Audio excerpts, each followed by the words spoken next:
The wheel of fate is turning. Heaven or hell. Believe in victory. You got to know knowledge how we I give that just for being you must be absolute predator. We do not even have any enemies. Maybe they're not anymore watching us thinking that someday we will be dead.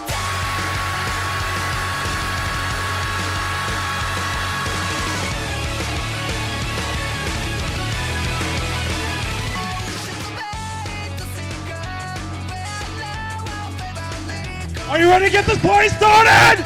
Granblue Fantasy versus Rising Top 8! Alright guys, first up, we're introducing the double agent from both Japan and America, the Rising Prodigy, Koji Coco!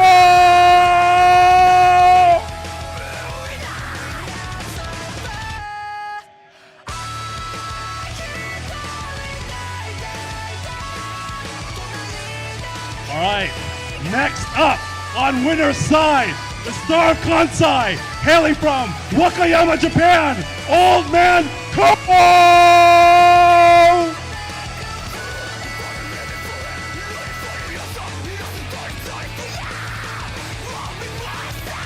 Next up, America's strongest RuneScape player, jungler extraordinaire from San Leandro, California, Elysian! Up next, we have the immovable object and unstoppable force from Dallas, Texas, Blue Sky Guy!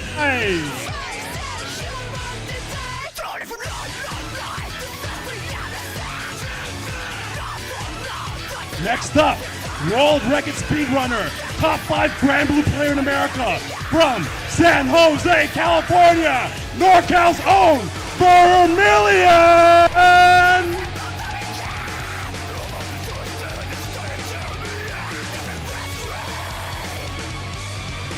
Coming into their first ever GBVS Slashback Top 8, SoCal's hardest grinder, Berry Master, PP Man!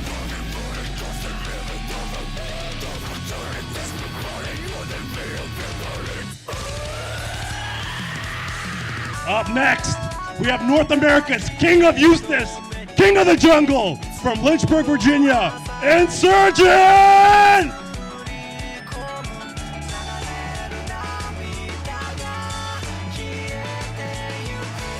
And finally, one of the most popular players from Japan, from Hiroshima, Japan, master of both grands, and also a freaking 8-on player, Yamana!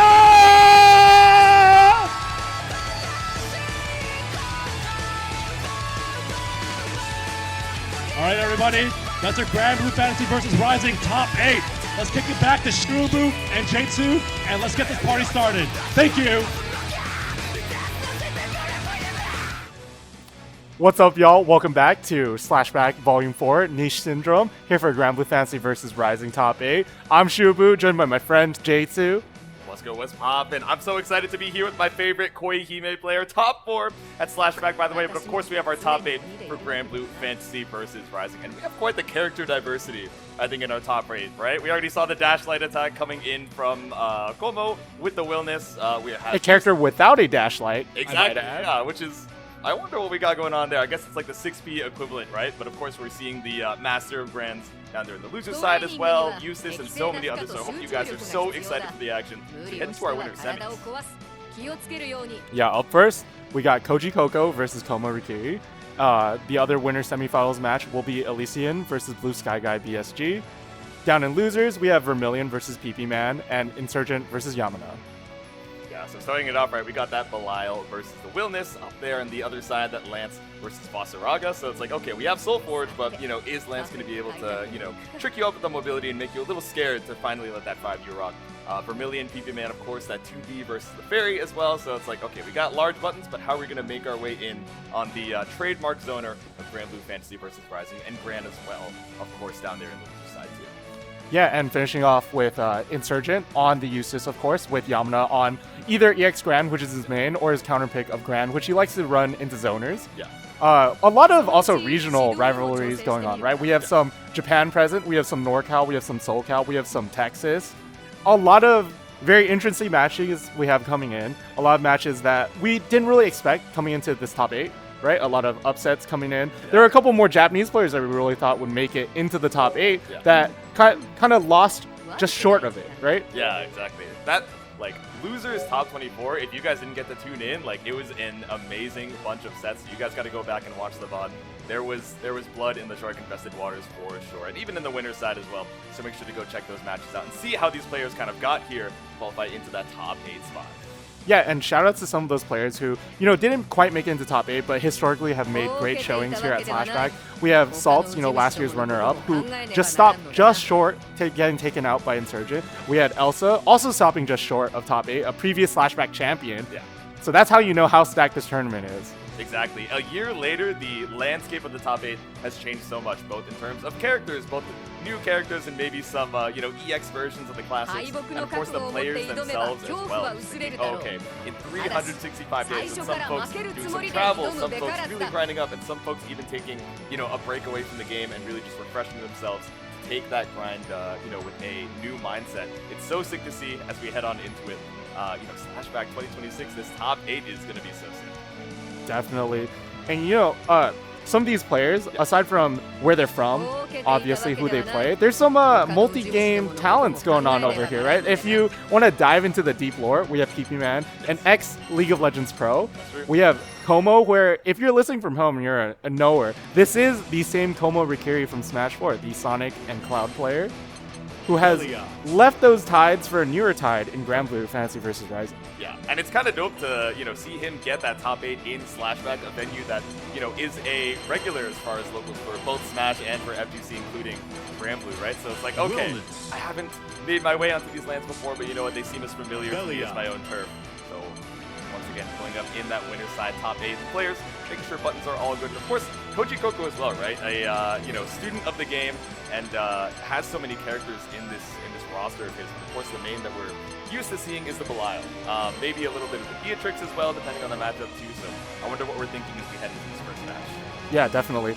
I've talked to Koji Koko a bit about his character selection choices, and he has said in the past that he prefers Beatrix as a first to 3 character, and he prefers Belial when he needs a little bit more stability. Beatrix has that X factor where you can beat any player, even one that you think is better than you, right? Yeah. And Belial, you'll never lose a worse player, generally. So it's that question of that stability, right? How much does he respect his opponent, and what tools does he need to win this matchup? Exactly. It's like that burst, right? Even though there's no, you know, burst to escape combos the same way as like other anime games. Burst in terms of, okay, how can I jump scare my opponent? How can I just present them the threat of so many options such that, you know, they play so passive that they become, you know, predictable in that kind of way, or they try and play so preemptive that that threat just gives you the opportunity in that space to look for a win punish. So we shall see. It looks like the buttons are all good, and I'm seeing Koji Koko locking on the ball, hovering over for right now, but just liking the skin, and it looks like we're all good. Of course, the Willness is going to be coming out from Como too. Looking at the players going back to the main menu, maybe changing the rule set for. Okay. Make sure that they can select stage and music, of course, very important. The craziest thing, so it looks like both of these gamers are going to be like plugged into the actual setup. Right. The craziest thing for me is when players go, oh, okay, I'm going to scroll through the entire like game OST list, and then they put in their own headphones, like connected to their phone on their own Spotify playlist. I'm like, what was the point? Shout outs to NorCal player Niantic. Does he do that? Yeah, that's he's like the originator of this, right? He does something even crazier is he'll pick the character theme in the game, plug in his own headphones, and it's playing the song that's playing in-game. What's the point? He just doesn't want to hear the game audio, I guess. He's like, I don't need it. I'm playing just based off the visuals. Speaking of the visuals, I'm sure a lot of you guys tuning in at home aren't super familiar with the Slashback venue, so shout out to Guildhouse, and of course all the gamers pulled up here to watch Granblue Top 8 live. We got the light sticks, we got some of those signs and stickers from the game as well, and of course all these spectators just super excited for all the action. Yeah, smiles on everyone's faces. You can see in the background behind them, just excited for some amazing Granblue Fantasy vs. Rising. Yep. You guys can see just barely in the top left corner of your screen as well, it's Uni Top 24 going on as well. So that top 8 will be going on right after Granblue finishes. So still so much more action here for Slashback on this final day, this fine Sunday. If you love fighting games, don't tune away at any point in time. Exactly. We got a lot of amazing games coming in. I love this venue so much specifically because no matter where you're at, you can see every game that's going on, so you never feel like you're lagging behind. That's definitely the magic for sure. Yeah.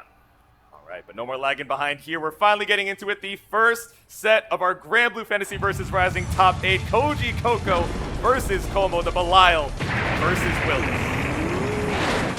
Yeah, letting these intros rock. Just these explosive intros from these characters, and it's going to be an explosive game as well, right? The Willness, having watched a lot of Como Rikiri play, he plays this very, very patient Willness, which you kind of have to do with the character. You have to kind of walk and bulldog your way in and get that clean hit, but once you do get that hit, it is an explosion with the high-low mix-up, the insane chip damage, and all of that pressure. He's walking you down, right? Doesn't have that traditional dash, especially does not have the traditional dash late, you know, that so many characters use as spacing shots. But as I'm talking about all that, the jump forward immediately caught out with Koji Coco's anti-air. Already pushed all the way to the corner, starting up his pressure right here. Catches a mash, but not a lot of damage. Yeah. Stagger on the special cancel, so just keeping Como locked down in the corner. EX Lariat, the punch to try and buy yourself a little bit of room, but rolls right through the EX Goisha. The entire situation now reversed, and reversed once again for Koji Coco. Both players fighting for this corner. Yeah, Ult Goisha just still such a good fireball, even after the nerfs, right? Able to get that side swap, reverse the situation once more. Meter situation as well is plentiful for both of these players. Yeah, both players looking for any opening. Very scary tech right there. Koji Coco getting a major hit right here. It's not going to build up the 100 for the super, so instead just go for the EX DP Ender. One more touch could be enough. A little bit more chip damage because they use throw range as well. Como gets swiped out by the sweep, and that's round 1 to Koji Coco. Yeah, Como getting caught, trying to walk back right there, or walk forward very slightly. Koji Coco very aware of that, going for the ultimate hand, just to be plus in case it was blocked. Exactly. And ult Asmodeus, right? The ult hand just does so much chip damage as well, so just putting you in that situation where okay, time is ticking, I get my refund, and you're going to have to make some sort of way to bust out of the corner somehow, but Como running into difficulty escaping. Yeah, Koji Coco just taking huge command here and taking full control of this east corner, but the 6XL knocked him out. Yeah. Ooh. All right, EXCP to bust back out. Trying to keep the pressure back, but DP for DP. Jump over the ultimate lariat. No punish right there. Instead, a punish with a DP on the fireball cancels. Yeah. That's the second time that's happened. There we go. Send it with the stomp, a little 668. But speaking of, watch the legs with the 2U into ult, and Como finally has the corner situation. Unfortunate drop right there, but is going to get a lot of chip damage here and a corner situation, but Koji Coco taking that corner situation instead. Evolving door this East Coast corner right now. Set up the Goisha pinwheel. All right.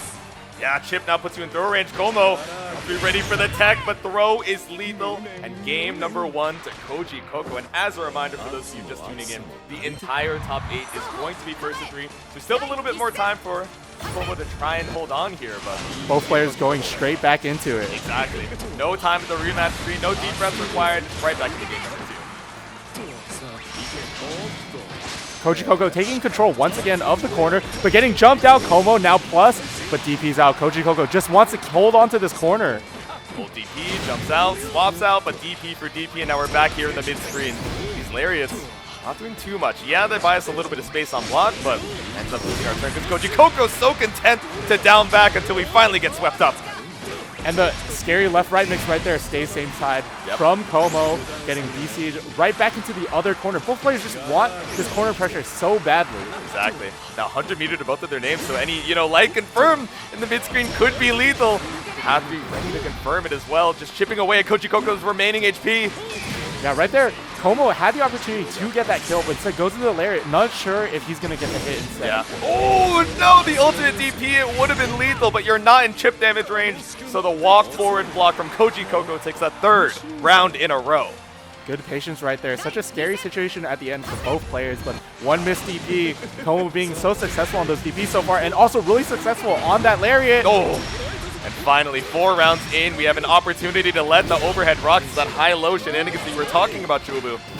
Going for that low now, and the punish on the punch, just slightly in range of that spacing for Bilal to punish with that far heavy. Coco every single time with his back up against the wall is able to swap the situation. Once again, lands a clean hit on Como. What's the meaty right here? Tries to go for a throw bait, but no bite right there. Yeah. For the tech, but looking for a way to try and mash out and clean counter hit off of the 5H is going to do a grip of damage. Even with Willness having that extra HP, I think this might just be enough. Leaving just one little blip of life right here. What is Como going to do to get out of this situation? DC's out. Yeah, normally we're looking for the ultimate Asmodeus to safely put you in chip, but the walk back to L puts you 2-0 up against Como. Yeah, Koji Coco very confidently going to this next game. Just needs one more game to clutch it out. Huge anti-air like we saw in the first round. Alright, 2H, run up into the sweep, just stand still, see if we can catch you looking for a punch, and catches you looking for the up forward JH. Good conversion this time. Gonna get a step into Fireball fake setup. Yep. Alright, tries to punch on through, but yeah, we wish confirmed it. Went for the ultimate punch on block, and Koji Coco's not gonna let you get away with it. Koji Coco doing a really good job of doing these slight walk forwards to get these instant blocks, to bait out these hit confirms and getting false information from these wish confirms. Exactly. Those instant blocks giving you 1 meter apiece every single time, and you know, with the work that Ultimate Goetia, Ultimate Asmodeus has been doing behind the back with the recall. Now Como in a dangerous chip damage territory. You have to spot dodge the ultimate DP! And he does! Side swap is clean as well. This isn't quite going to kill, but it puts you in a 50-50 guess for your life situation. But why worry about the 50-50 when DP covers both and puts you on set point? Yeah, Como going for a safe jump right there into some sort of fake out, but he was at chip point, so Koji Coco could even DP on the safe jump and still get the kill with chip. Okay, walk it back, looking for attack, but instead the true delay mash. Como waiting a full 2 seconds to let that 2L rock. Both players playing a little bit more neutral this round, not wanting to give away any sort of lead right here. Nope. But speaking of right there, Como getting the first hit. Here we go. For the fire, sells a little bit of space, but tries to swing in the mid-screen. Koji Coco ready for the shoulder check. That's 6XL. We're going to spend for the super. I love the confidence that Koji Coco plays with in neutral, right? Yeah. Not afraid to kind of shimmy back and forth, looking for that whip, and then going in with the 6XL when Como takes a moment to take a breath. All right, but the confidence to send the overhead straight out of the corner. No mash back from Koji Coco. And the safe jab into the throw, taking the round for Como. Finally, one on the board, now is able to reverse the situation and get a game. Exactly. The first round we've seen from Komori Kiri. Finally, a little bit of confidence in terms of, okay, he's just waiting for me to look for a mash out. So if I'm going to mash out, I might as well bet my whole life on it with the 5U. Keep it simple. Like you said, the perfect spacing to look for those win punish 6XLs. Once again, gives Koji Coco this corner situation. Going for the throw loops here. Back out. Spot dodge on the hand. Huge jump over right there, but not a huge punish right there. Yeah. Getting DP'd instead. A bit too high to find the full confirm. Sees the startup of the swing and walks with the aura and the ultimate lariat. Both characters just so good at forcing the other character into the corner, but Koji Coco forcing out of that overhead with the ultimate DP. Exactly. Dash up to escape the corner. Swap it up on Como once again. The trade keeps you alive, but we're chipping away with the ultimate hands. Como, you have to bust out soon. Chip damage now a factor. You had the spot dodge, but on the way back down, it's 3-0 for Koji Coco, securing his spot in winners finals.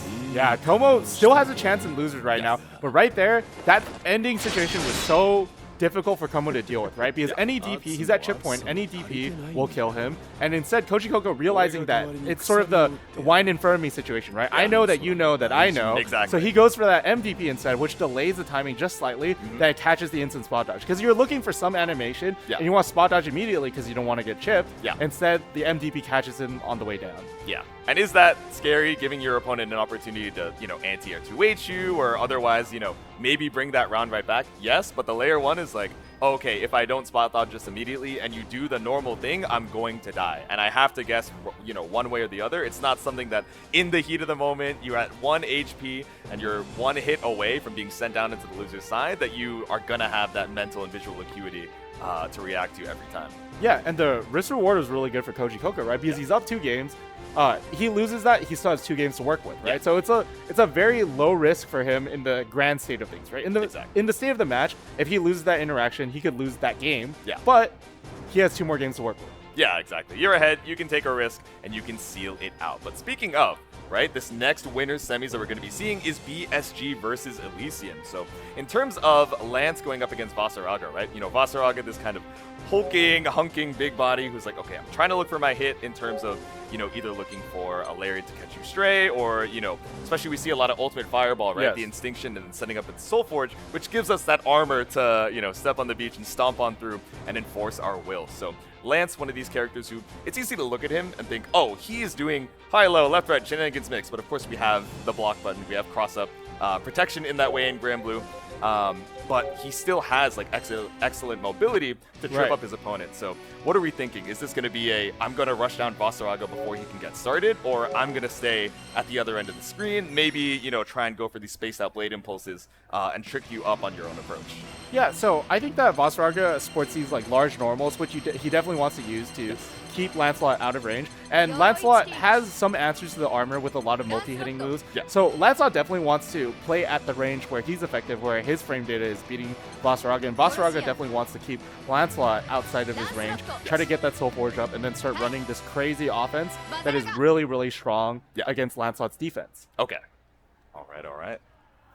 So let's see if we're going to be able to play around, you know, some of those big buttons as well. It's like, okay, can we make you whiff far medium? Can we make you whiff far heavy? Can we make sure those mediums and heavies are mapped correctly in the first place? We're going to do a quick button check to make sure everything is all good. And we're going to be heading into the action to the other side of our winner's top 8. Yeah. Maybe we got a glasses check too. You said, hold on now. And this is definitely Blue Sky Guy. I think most people expect to see here, but Elysian maybe not so much, right? Because if you look at the seeding, the expected player to be in this spot playing against Blue Sky Guy in top 8 was Osakana-san from Japan. But he fell short of this, losing to Elysian, who, you know, fun fact for those who don't know, Elysian beat Gamera at EVO, so he's kind of collecting names from Japan right now. Yeah. He's like the, not even unknown OD, right? Because of course, you know, folks from Cali are like, oh, Elysian, like, you know, this is a solid player. But maybe from folks on the outside are like, oh, Elysian, I don't know who that is, taking it over Gamera, taking it over Osakana-san, who, if I'm not mistaken, was eliminated in the loser side by Vermilion. Exactly, double NorCal kill, defending their region. Okay. There's a little bit of regional pride here in Slashback, so they're like, okay, strong players, but we still got to defend our turf. But it looks like buttons are all good. Once again, heading on into it, the other side for winners, top 8, Elysian versus Blue Sky Guy. Well, let's see how the round starts right here. Definitely Blue Sky Guy going to be looking for that armor right as the game starts, and Elysian trying to deny that as well as he can. Yes, let's see how crazy we're going to be off of the round start. We try and bet it all on, okay, round start armor and see if we're playing a little bit too passive, or we pull up. There's no point going easy on you. You got to bring your A game, even in the winner's side. Both players finally starting off, going straight in with this tackle from Blue Sky Guy, getting the clean hit, armoring up. Now the game is starting. There we go. Okay, looking for the booty bump. A little JU air stall from BSG, but nothing found on Elysian. Still just whipping. I can't believe both of those whips. A little bit of Granblue handshake action going on, but now Elysian stuck in the corner. Let's see how he can get out of this. Yeah, a couple preemptive spot dodges, but fireball for fireball, and we went blue to spend the 50. BSG able to find a clean hit and refresh that Soul Forge. Huge backdash on the command grab. Now Elysian reversing the situation, getting him into that corner, but still has to be aware of the 5U defensive options. Exactly. Keep it simple. We'll tick throw off of the 5L. Throw loops. Going in again. Delay tech right there. And the PC out. Yeah, trying to catch up with delay tech there. But like you said, Brave counter allows us to escape back out of the corner. EX sweep. And we just walk back with the ultimate blade impulse, just looking for the whip punish. Clean from Elysian. Yeah, a couple of these backdashes, but to no avail. Getting hit by the double blue move. Huge chunk of damage. And Blue Sky Guy drawing first blood. Fireball, ultimate lariat. We're back in for round number 1, but good fight from Elysian there. Yeah, it was a very, very close round. Next hit would have killed for Elysian if he was able to get that, but just getting a little bit too greedy with that fireball usage. Yep. Now lariat from round start instead from Elysian. BSG just holding his ground. Soul Forge available. We got armor on that next special. Armor now ticking down. Still has to hold that for both, but getting on the other side. Elysian now able to get this corner combo into some sort of setup. Yep, that's what we were talking about before the set, right? The mobility from Lancelot, even though this character has the armor stepping on the beach, still able to trick it up, but BSG fights back. Soul Forge once again applied. Oh, never mind, just goes for the lariat to keep that space. Yeah, getting a lot of pressure right there. I like the usage deciding that the armor is not super useful against the multi-hits. Instead, I would like the pressure. And Elysian now reversing that pressure and getting corner combo. Once again, Lancelot's so good at swapping sides and forcing the opponent into some sort of mix. Exactly. The ultimate blade impulse, just giving you the opportunity to escape, is so powerful for your defense. Yeah, now That proper matchup. So now just looking for fireball for fireball. both players retreating back to neutral. Gotta worry about some armor stock up from Blue Sky Guy here. Yeah. We just passed that 50-meter threshold. BSG looking for an opportunity to use that ultimate fireball, the ultimate extinction. Just chipping away at Elysian's HP. Yeah, Elysian trying to look for some sort of lariat in, but instead getting taken out. Blue Sky Guy taking the first game, just mashing out after blocking the lariat. Yeah, maybe thinking we were spaced out enough for that to be plus, but still letting the 2L rock. You had enough HP. You knew it wouldn't have been lethal if you were wrong anyway, so first game to BSG. Waiting right there with the armor, so scary. Yeah. Yeah, and like you said, doesn't worry about the armor and staying mid-screen. We want to just be right in Lancelot's face. Spot dodge right there, a huge punish on the tackle. Going for the optimal right here. Blade impulse, 668. Now you're stuck in the corner. You spent 50 to try and take your turn off of the fireball, but there we go. She jumps right over the blade impulse. 5U, turbulence to be tricky in the skies. Yeah, Blue Sky Guy spending the first BP. Pretty important in this matchup. Jumping over his normal, but no punish. Yeah, ooh, backdash into the ultimate Gorilla Blade. Catches you trying to escape and catches you looking for 2 throws in a row. The turbulence is working out clean for Elysian. Yeah, Elysian sniping out that Blue Sky is having a little bit of trouble dealing with these baits, but instead is mashed out on. Yeah, there we go. The throw techs weren't working out. We're going to use 5L. Worst case, it whiffs on the 5U. Huge walk and another turbulence to go over the command grab. Elysian getting a huge amount of mileage out of this turbulence, taking the first round in the second game. Said, all right, maybe I was throwing a little bit too much, but I'm sure you respect me as a player thinking, I'm going to go back to the strikes. I'll do one more throw, but ready for it. So like you said, round up for Elysian. Throw, no punish, but Elysian not ready to take that throw. Yeah, tend to give up his turn off of that spacing and got back thrown into the corner for it. 5U available for BSG, but the wall jump just barely stalls you out of that 5L. Just barely not enough meter to swap sides, but instead swapping sides right there. Gonna get a coast-to-coast combo, no firm. Yep. All right, distinction straight into the charge. Now we're up in the corner. We got that 5U armor once again, but ultimate DP gonna allow the escape.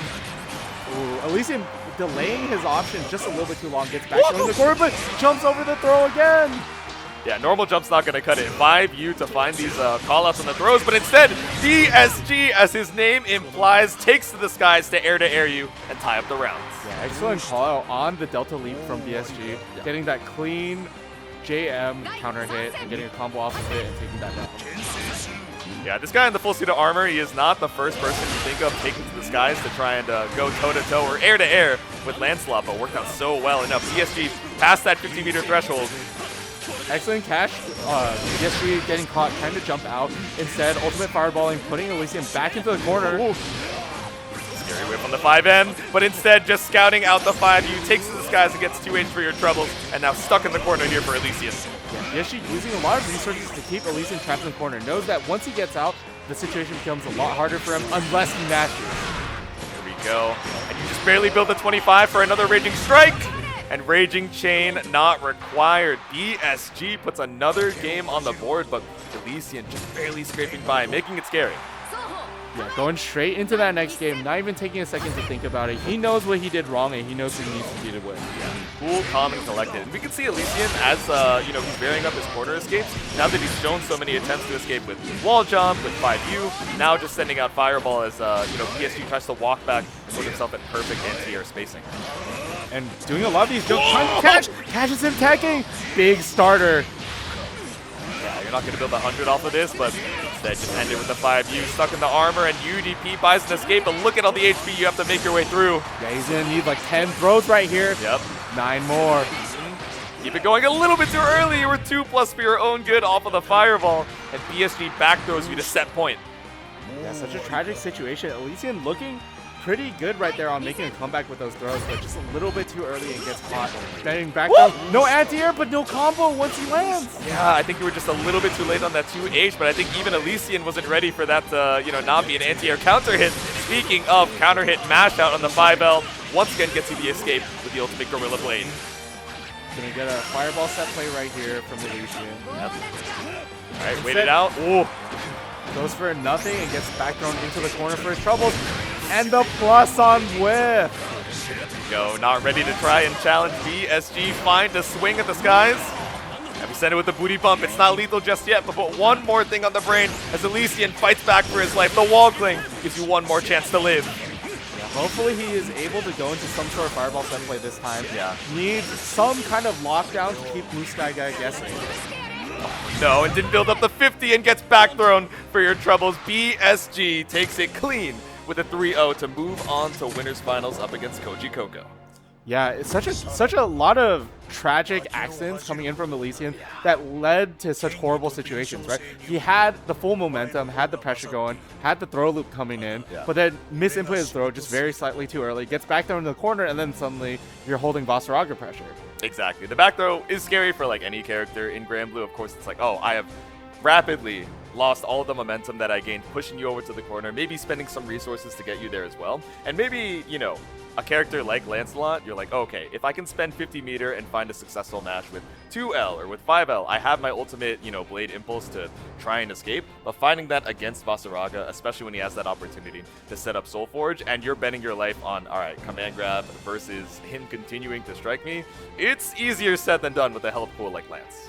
Yeah, I definitely think that Elysian made a lot of correct reads right there, jumping a lot of command grabs, mashing out at the right timings, just wasn't able to quite convert them into a winning position, right? Yeah. A lot of misinputs towards the ends of the combos instead of doing any kind of set play. Yeah. I saw a couple guard buttons get thrown. I think he was looking to do like a super jump to go into the -7 no escape throw setup, but missed the jump input, and then kind of puts himself in a, oh, I'm getting back thrown. Yeah, exactly. It's like, oh, okay, I'm looking for the correct situation, but especially in the heat of the moment, the bright lights on you, everyone watching behind you, whether it's, okay, my region cheering me on, or my opponent's biggest fans, you know, cheering them on as well, it's like, there's a lot of pressure on them. But you know, Elysian does still have another shot in the losers bracket, and speaking of the losers bracket, we're going to our first losers match, which will be Yamana versus Insurgent. Yeah, so like you mentioned, right, Yamana, the master of both Grands, so has the EX Grand as this kind of main, but has the Grand available, you know, especially against zoners, like you mentioned. Yes. So the big difference, you know, of course, being EX Grand gives up his Fireball for a few more ways to, you know, try and rush you down and be plus in your face. In terms of, you know, going up against zoners, it's like, do we think that the Grand Fireball is going to be enough to go up against someone like Eustace, who has incredible firepower in terms of how he can keep you out with Flameck Thunder and Slow Kill? Yeah, it's definitely possible that he still chooses to play EX Grand here. Yeah. There's a couple reasons for that, right? Yeah. First of all, comfort. This is his main. EX Grand is his true main. Yes. And also, there's the discomfort of his opponent. How many EX Grands of his level do you think are in America? Exactly, yeah.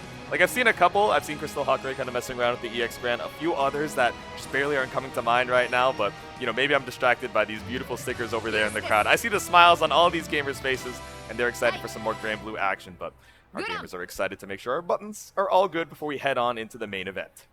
Yeah, so this is Yamana has not had a lot of opportunities to travel to the US or outside of Japan in general, but a lot of eyes have been on him as kind of the pioneer of EX Grand, right? But a little fun fact for me is I actually met Yamana at the first year I went to Japan, which 3 years ago or so. I talked to him, and at the time he told me, oh, you know, it's my dream to be able to compete in the US. At the time he said, I would love to go to an EVO of sorts or something like that. Yeah. And, you know, he's been through a couple rough patches, had difficulties traveling or like winning tournaments that sponsor travel. It's very difficult to travel overseas for anyone really, but especially from Japan to the US. Yes. And he's gone all this time holding that dream in, and finally he has this opportunity to unleash that dream, and how he did it, making it into this top 8 kind of unexpectedly. A lot of people expected Genitz, you know, the other grand representative from Japan, to take it in the mirror, but Yamana was able to cinch it, and now we're going to go into the game, see if he can show his dream to the world. Yeah, taking out a fellow Japanese Grand on the way up, it's like, okay, good to know we guarantee a Grand in this top 8, but sad to say it's one of your homies that you got to take out on the way there. But carrying on that dream, like you said, after all the hardship it took to get here, down here in the loser side top 8, we're letting the intros rock, as once again we have Insurgent versus Yamana. Yeah, Insurgent rocking this purple and white Eustace going on. Kind of clean. And Yamana rocking the armored Grand with the blue and the white. Trying to keep you away with the L slow kill, but Fireball just going to go straight through that grenade. Fake throws right here. Spot dodge and the slow kill. Playing pretty smart around the projectiles and not losing any, extra space. Gets the nade set up right here and a huge hit. Big starter for Insurgent, pushing him all the way to the corner, catching the backdash into a light combo right here. Yep. Right, against the wall. Red grenade set. So we're just looking for any shimmy off of, run up here, catches the spot dodge, and see a clean kill confirmed with the super. Yeah, Insurgent playing a really, really clean round right there. Looking for his openings to get that bomb set and then not overextending his pressure, just getting the free chip damage, just getting a light shimmy, looking for some response from Yamana and catching it and taking the round. Exactly. Keep it simple, keep it clean. We were playing pretty well around the, neutral grenade sets as well in terms of Yamana sending out the EX Fireball of his own. Yeah, definitely. Keeping his corner situation. Huge whip punish right there, getting a huge chunk of damage. That's another benefit to EX Scrap. He does a huge chunk of damage when he's right, and Insurgent right on the DP, getting him out of the corner. Right. Brave counter on the EX Flamic Thunder, and catches you with a slight dash of the 6XL, looking for that delay tech. Yeah, catches the fuzzy mash right there with the 6XL. Getting pushed out the corner with the PC, but Insurgent so low on life here. Yep. Walk it out. Oh, okay. Spot dodge getting caught out with the second hit of that ultimate. Slow kill. Insurgent doing a good job of closing the gap right here, but getting pushed back over, using his second to last breaking point. Yes. Ooh. Okay, caught you with the pickup of the far L, just barely in range to find the corner confirm, and with no more brave points to your name, this super skybound art is gonna seal out game number 1 for Insurgent. Yeah, Yamana looking really, really clean right there, but Insurgent's so good at playing that clutch situation with that one last blip of health. Yes. It's always the situation, right? Like, you see Insurgent playing, he's losing, he's down 80%. I've seen him win more rounds down 80% than I think I've seen him win up 80%. It's scary, right? Sometimes these players just have that clutch factor where it's like, I am more terrified when you have nothing to lose than when you're at full HP. But all right, should have been terrified of the Raging Strike. Thought so we didn't BC there, thinking, oh, okay, you're gonna wait it out, thinking for my BC, but instead Yamana fine to spend the 25 and confirm the hit. Yeah, it's a huge game of chicken right there, but the game of chicken has led to Yamana taking a clean kill in this first round with a perfect. Here we go. A commanding revenge performance in that next round. Now let's see what Yamana has going into this next round. Is he's able to take out the second game, going in with the 6XM. Yep. A lot of these round starts really going in the favor of Yamana. Like you mentioned, right, just playing really well around the projectiles, but after the spot dodge and the red grenade, still gets caught out with the sweep. Insurgent doing a really good job of mixing up his fireball timings here to catch these spot dodges and win neutral. Going for the DP, no punish. Okay, red grenade is set, and we get the pop-up as well, stuck in the corner. Yeah, and the mix-up into the delay low, so scary. Yeah, set the monster can, it's tricky, it's not quite killed just yet. That's why we got through, didn't believe in the 2M, but still a really rough situation for Yamana to try and escape. Looks for the brave counter, but caught on the Raging Strike, that appears. Insurgent ties up the round. Yeah, really strong play from Insurgent right here. I love how he mixes up his neutral with his fireballs, and then looks for that opening, doesn't overextend ever, and just plays this very slow, patient game. Yeah. Saw the jump coming out from Yamana as well, but instead of a 2-8, just looking to back up. Put yourself back at that projectile spacing and slide on through to keep your turn with a red grenade. Yeah, that 668 normally negative on block, but with the grenade set is plus on block, he's catching with the frame trap. Yeah, exactly. Keep my turn. Oh, I like the idea from Insurgent, looking for the ultimate slow kill to stay out of space for it, but Yamana one step ahead. That's brave counter out from Insurgent as once again we're fighting in the mid-screen. Oh! Finally punishing those up balls with roll this time instead of spot dodge and getting punished himself. Yep. 100 meter available for Yamana. Brave counter stops from messing with your tracks though. Yeah, back to the mid-screen. Hey, clean pickup. You have the meter available. Keep it simple. Straight into the super. And that's another game on the side of Insurgent. Yamana playing so well, but just barely not able to seal it out. And now down 2-0. Yeah, there's that Insurgent clutch factor, right? Yeah. Like, once again, he's on one hit, and then he's taking the round, taking the game. Yep. Never count Insurgent out. Instead, looking for the EX Flamic Thunder on round start to try and stop Yamana. Yamana getting caught a lot backdashing right here. Yeah. Insurgent calling out the backdash is very awesome, so I would be very careful right here, especially while the bomb's on you. Go, stop sleep. Oh, caught you with the far heavy. A little bit too far to hit even after the counter. But look at this, meter spent, so much damage, so much corner carry from Yamana. Yep. Now, next hit should be able to kill. Ooh, yeah, meaty 6XL, Insurgent trying to mash on the way back up.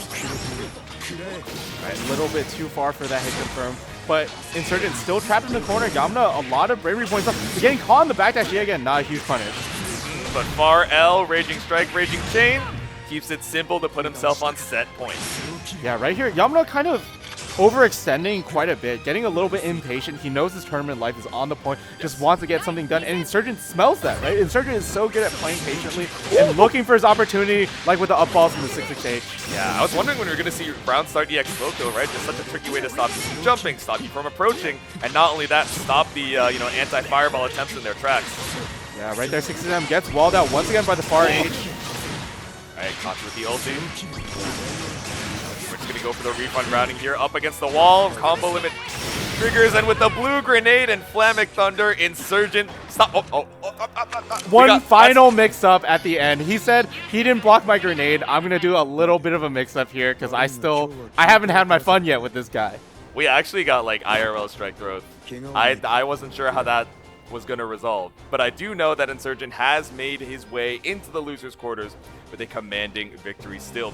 Such an excellent performance from Yamada to make it into the losers' side top 8 at a respectable 7th place in such a stacked bracket of Granblue Slashback. Yeah, definitely. I think with his dreams that he's talked about, I definitely think some sort of dream has been achieved today. Yes. You know, a lot of people expecting Genet's the better Grand from Japan to win that set, right? And that's what everyone felt going in, but Yamada able to clutch it out. Yes. And making this stellar performance, outperforming his seed, and just making this super amazing run. Awesome to see, and you know, it's always great to see people traveling out to events like Slashback where, you know, it's a very competitive event, but it's not part of any circuit or anything. People are here because they love fighting games, right? Exactly. They love Granblue, they love Guilty Gear, they love Slashback, and that's the magic of it. Yeah. And it's such a beautiful venue too, the vibes as well, just so many folks able to, you know, pull up, and the way that the venue is just kind of laid out, whether you're, you know, a Granblue main in a way, or you're just here for the rest of the other fighting games and you're like, you know what, this top 8 looks sick, and it's easy for me to watch anywhere in the venue. Let me, you know, make some noise as this top 8 goes along as well. So it's super sick to see, and being able to stand on that stage, like you said, well dressed for the occasion. So even if you're out at 7th, still an amazing way to go out. But heading on into it, we have the other side of our losers top 8. Shuabu, who do we have up next? So we have PP Man, you know, a player I'm very familiar with from Southern California, a player that is more fresher to the FGC, but you know, is a former League of Legends pro, so no stranger to competitive gaming. Exactly. Rockin' the Fairy, and in the other seat, also a player I know very, very well, Vermilion, well known as, you know, a speedrunner, a EVO finalist, wears lots of hats, right? His breakout performance was in that first EVO for Rising, right? A lot of people thought, you know, it's a fluke, you know, he got there with 2B, nobody knows how to fight the character, but he proved it the next year by making it in again, cementing him as one of the greatest players in North America. Exactly. Incredible consistency, and now you mentioned it, right? This top 8, at least in terms of the first round, is such a cool mix of international competition and regional rivalries. You mentioned, you know, SoCal versus NorCal down here in the loser side, and only one of them is going to be able to make it alive in the next round of this top 8. So, you know, whether it's 2B slashing on through with, she's got, you know, incredible air mobility, making it so difficult to try and anti-air her, huge buttons both in the air and the ground, and maybe some solid, you know, counter zoning or counter poking tools in terms of beam as well. But Barry, the trademark zoner of the game, making it in is going to be the name of the game here. Yeah, and as a local player to me, right, I can shine a little bit of light on the matchup experience of these players, right? Okay. So there is, you know, Iago in NorCal, so plenty of fair experience for Vermilion, but SoCal has Nier Gojira, who plays a lot of 2B, and PP Man is training partners with Nier Gojira, so he's very familiar with this matchup. In fact, he's lost to Nier Gojira so many times that I'm sure that the matchup is burned in his mind. Exactly, yeah. So it's not going to be, okay, it's unfamiliarity with the matchup. It's how much time have we had to prep? How deeply have we dug into the matchup as we head on into it? But I'm sure these gamers are going to be checking things out real quick. I see that EX Star Maya on the side, which, to be fair, Vermilion has been grinding up, you know, in online brackets, in ranked as well, being a absolute menace. I truly believe, you know, maybe we're sleeping on EX Star Maya, but yeah, I would be surprised to see this, you know, in the actual game. He's a real EX Normaya trooper, but he's just got so many reps on that 2B that there's no way he's playing a character other than 2B. Exactly. walking on through, making sure our SBA macros work. It looks like everything is all goody. Yeah, with the matchup experience for these players, I think that there won't be a question of do you know how to play the matchup, Yeah. which ends up turning this into a player versus player matchup Yes. than a character versus character matchup. Exactly. You are familiar with the risk reward of the options themselves, but in terms of the player, what do they lean towards? What is their specific autopilot? When they're up against the wall and it's 2-0 with their tournament life on the line, what are they going to look for as that panic option, or are they going to hold strong? Once again, on the other side of our losers top 8, NorCal versus SoCal, it's Vermilion versus PP Man. Yeah, going straight into it. Let's see how these players initiate the neutral. Running straight into a normal. PP Man drawing first blood on the hit. We're setting up the GG between you and me, like we mentioned before, the beam and the tether as well. Trying to make sure that PP Man isn't a little too autopilot on setting out the whips. Ooh, clashing right there on the fireballs, but Vermilion capitalizing on the situation, running straight in, getting a clean hit low into a reset. Yeah, exactly. That mid-range spacing is so scary, where normally Fairy is like, okay, this is my warning sign, my caution, but, I have ways to try and maneuver that space to be incredible grounded buttons in terms of range and speed. So, just constantly, that danger zone is so much larger. Yeah, right there, delay 6XL, catching Vermilion, going for a delay option. Yeah. PP Man scouting that out, using the GG to lock him down just long enough to give him a gap to hit that 6XL, going into the SSBA for a huge chunk of damage, and diamond swing.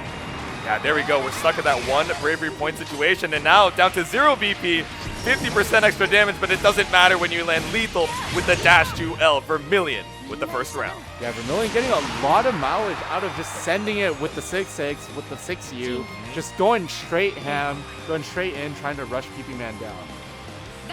Yeah, it's something about the cadence and the timing, right? We're playing just, one or two interactions of I'm zoning, I'm trying to counter zone, and then as soon as we get in that space where 5M or 5-8 is going to be a beautiful counter poke, then we're going in and getting, catching PP Man when he's not quite ready. Yeah, Vermilion throwing a lot of these games, but PP Man not letting him get those 3+ frames. Ooh. Okay, a little walk back, delay throw. Back throw as well to put PP Man back up against this wall. You have a couple BP to brave counter, but instead looks for the far L to escape. Yeah, side swapping into the corner, but Vermilion maxing out, gets that 4U bait right there. Yep. Right, walk it out, let the skill gauge replenish. Vermilion finally catching that chain, catching PP Man, getting a little bit greedy, calling that HGG, taking that last diamond, cashing out with the SBA. Exactly. The super's not going to kill, but just putting you in that extra 50% damage situation up against the wall, and no brave counter as well for PP Man to safely escape. You gotta bet your life on this one is Vermilion, just slowing things down and waiting for his own gauge to refill. Yeah, peppering him with a lot of these fireballs, not playing pretty safely, not giving away opportunities to punish. Yeah. Ooh. Yeah, that was scary. Just looking for the gauntlet. Of course, it would have been lethal. The bait wasn't enough. The laser is, though, as we take game 1. Yeah, big whiff punish with the fireball, doing this slight walk back delay fireball to catch the 2M whiffing and auto time his whiff punish. All right. Game number 2, just keeping the aggression on. Round star tackle from Vermilion as we set the Crown of Thorns, but PP Man does not bite. Yeah, going for a little bit of a greedy option right there, calling in the LGG, calling in the HGG this time, and gets the hit, but no knock into the GG. Yeah. The most damage in the world here. A little bit of chip. Brave countering back out. We do not want to be in range of Vermilion. Tries to back that shimmy, but instead the ultimate DP is going to work.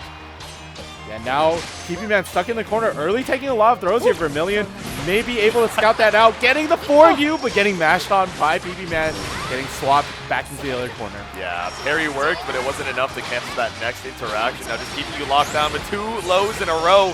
Locked down by GG and caught in the corner once more.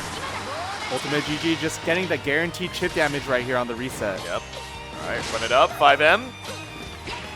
PP Man going for a lot of these early techs right here. It's very scary. If Vermilion scouts this out, it could be very dangerous.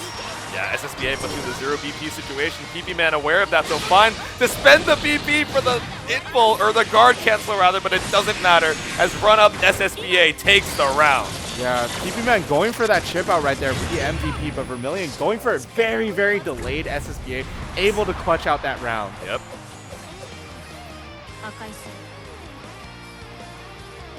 All these rounds just going down to the wire, but 3 rounds in a row sealed out for Vermilion. But I like the counter poke to you on that 5H. Yeah, definitely. And Vermilion here backing up, trying to play outside Fairy's normals range, and so he can dash right in and pepper him with fireballs. Yep. Ooh. All right, big parry to go through the far medium. Tries to dash in, but PP Man ready for the check. Yeah, PP going for attacks very often right there in that situation. Finally going for mash and mashing him out of the dash. Going for tech one more time, looking for him to do an immediate option. Yep.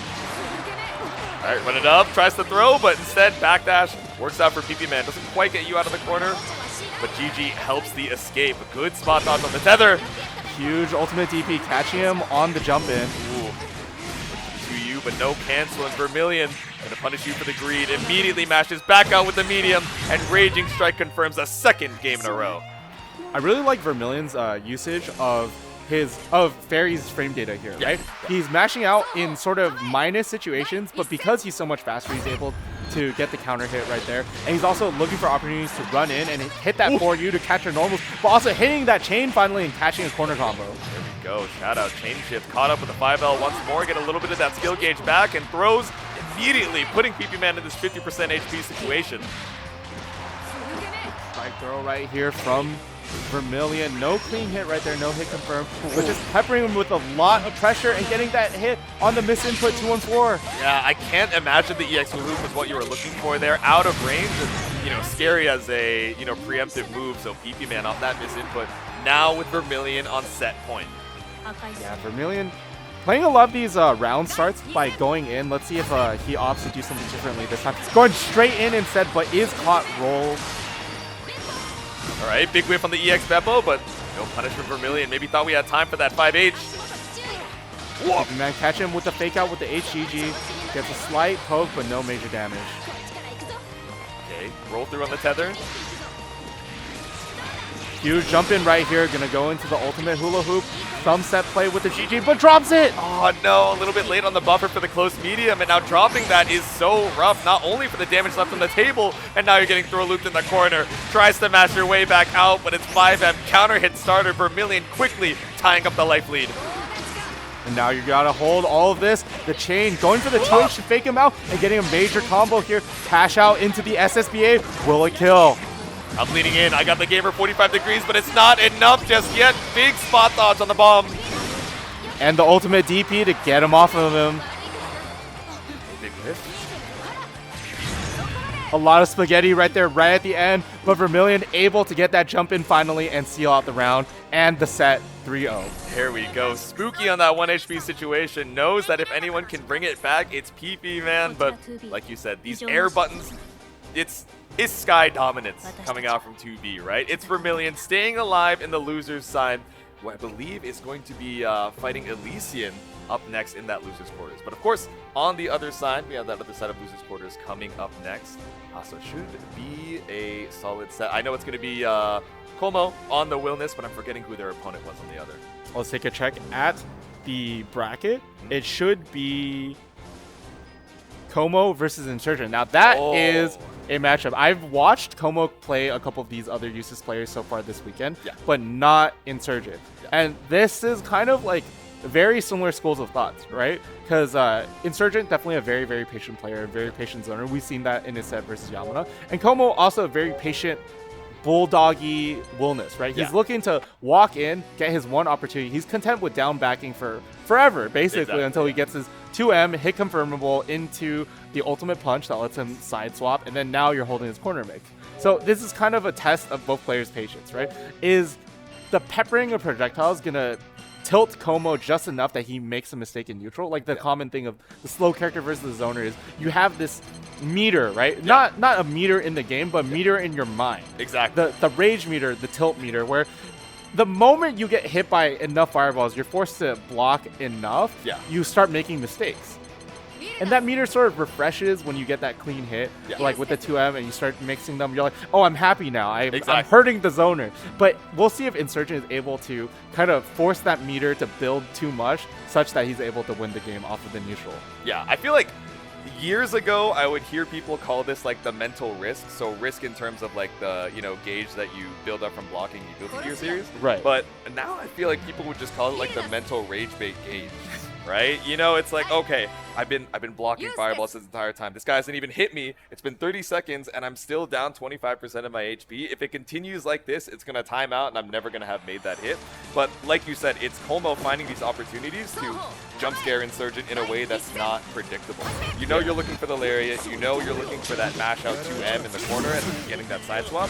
But in terms of swapping up the timing, Insurgent has been doing a great job of that in terms of the projectiles and making their opponent think, I could look for spot dodge, I could look for a roll here, but if I'm wrong, I'm getting counter hit and then sent back to full screen. So when is my opportunity to strike?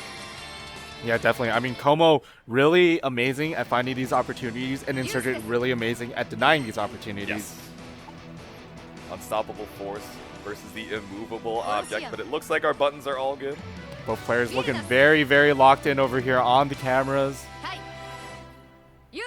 Cameras in front, cameras behind. Put the phone back down. Como rocking the dash light attack shirt, and Insurgent rocking the combo breaker shirt. Just both lovers of fighting games. Combo breaker being one of Insurgent's breakout performances, right? I mean, doing so well in the online scene for so long, and it was like, man, I really want to see this guy tear it up and make top 8 finally, you know, at some of these offline events. And combo breaker, he was already on the map, but for folks who maybe didn't follow Granblue quite as closely in between the big major events, this was, oh, Eustace can do it, and especially in the hands of Insurgent. Yeah, Insurgent, a player who has been playing for so long, right? I remember seeing him back in the days on the beginner tournaments, in vanilla even, but now going straight into the next match, blocking the lariat, taking his turn back, pushing him back out with the slow kill, major hit from Insurgent. There we go. Can't get too much off of the airborne hit, but when I say not too much, I mean you're still stuck in the corner with red grenades. So Como in a rough spot right now. You have the 50 available, so that mash out 2M is going to find you that side swap. But again, just being so tricky with the projectiles, looks for the spot dodge, but still gets caught out with that last active frame of slow kill. Going straight into the overhead, thinking that Como, you know, showing a couple spot dodges that suggest that he might not be super comfortable in the matchup, and going straight for the layer 1 mix here, and it paying off. Como low blocking and getting hit by the overhead into the green bomb setup. Exactly. Keep it simple. Don't have to overcomplicate it, thinking, oh, surely my opponent is labbed out against this matchup. Part of these first, you know, few rounds, even in the first 3 scenario, is just gathering data on how familiar and how comfortable your opponent is against your character. Yeah, and right there, Como very comfortable going for a lariat, though, into a confirm into the DP. Yep. Okay, spot dodges through the grenade, ends up punching through. Now is Insurgent up against this wall, and bashes out with the 6XL. Yeah, so Insurgent kind of doing a couple of knowledge checks against Como. I'd like to see Como do a couple of knowledge checks himself, right? Yeah, exactly. I'd like to see some 5Us come out, see if Insurgent is able to block them, see just how well he knows Willness, right? Yep. Definitely some Willness in NA, but in the tournament setting, are you ready to react to the overhead? Delay 6H, so tricky, but goes for the DP. Insurgent getting caught, trying to go for a throw. Yep. Right. XP is Brave counter to escape. Insurgent in a rough HP situation, so the extra damage from those low Brave points doesn't really matter. Recognizes the ultimate lariat, giving the blue flash, giving just enough time for the DP. Getting caught on the spot dodge yet again with the yellow grenade. Jarate leading to a huge combo. Oof. There we go with the super. Just barely built up that 100 off the final hit and able to link into kill. Game 1 to Insurgent.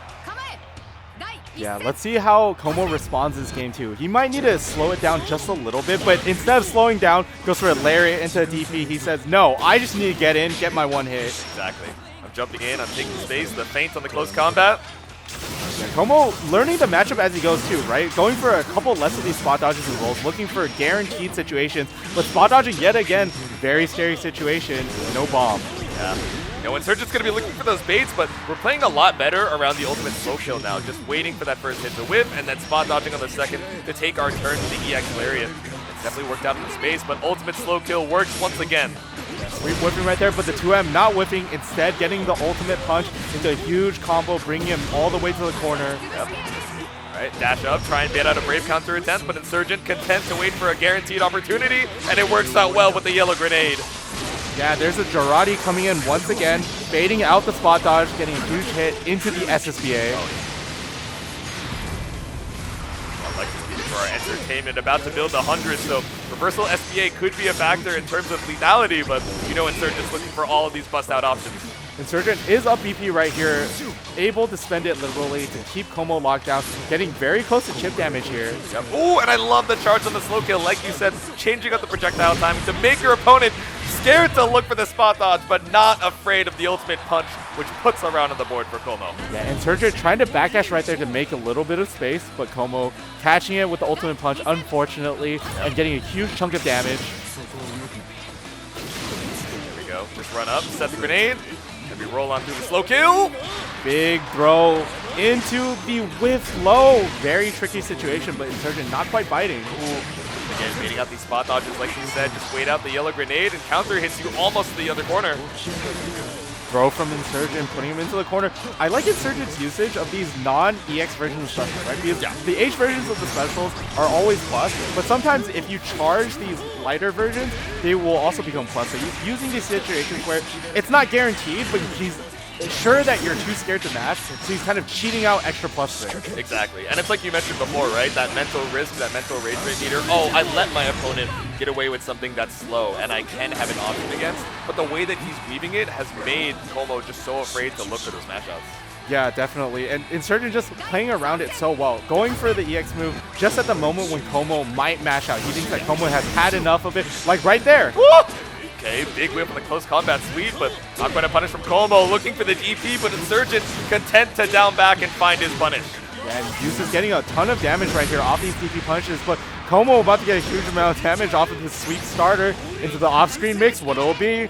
Oh, Throw. Not high, not low, but instead we go for the throw to keep you locked down. Yeah, Insurgent not willing to hold this H knee, but right here getting the air unblockable with the red grenade. There we go, all the time in the world to run up.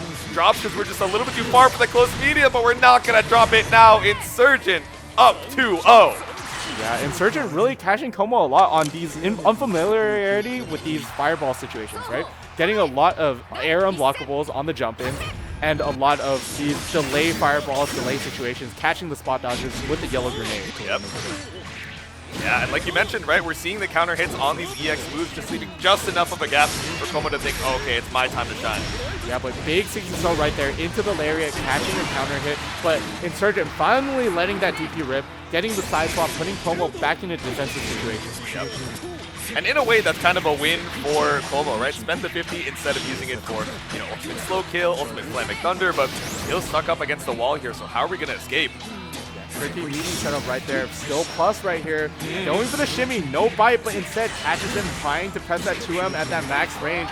Como going for a lot to go for the 2M into the hit confirm, into the ultimate punch, but instead Insurgent catching that. Now backing up, looking for that lariat, looking for an opportunity, probably to super a gap. Instead, Como is going to be the one that supers the gap. There we go. You had to get the foresight, but maybe not quite on the right side. You didn't get the cinematic hit, but it doesn't matter when Throw finds the kill. Excellent reaction super right there from Como, recognizing the exact range. It was just barely at the max range of the super distance, recognizing that fireball cancel. Good heads-up awareness from Como. Still staying alive here, finds the lariat. Low, and it's still plus, goes for another plus on block low, but Insurgent mashing out. Como taking a little bit too much greed on that meeting. Yeah. Press a bunch your way on through, but still the Flamic Thunder works out. That light. Como keeping it tight now, stay plus. Keep it tight, but Insurgent going for the yellow grenade once again. Red grenade setup here. Air unblockable. So many times these spot dodges getting caught out. We see the toss of the grenade, thinking it's the red, but gets caught out on the end leg of your spot dodge. And a tricky situation in the corner. It looked like a drop into a 2M that picked up once more, and Insurgent now on set point. Yeah, Insurgent going for that 2-off to leave low enough block stun that Como is able to get that Raging Strike out instead of the BC. Yep. Alright, waited out, backdashes.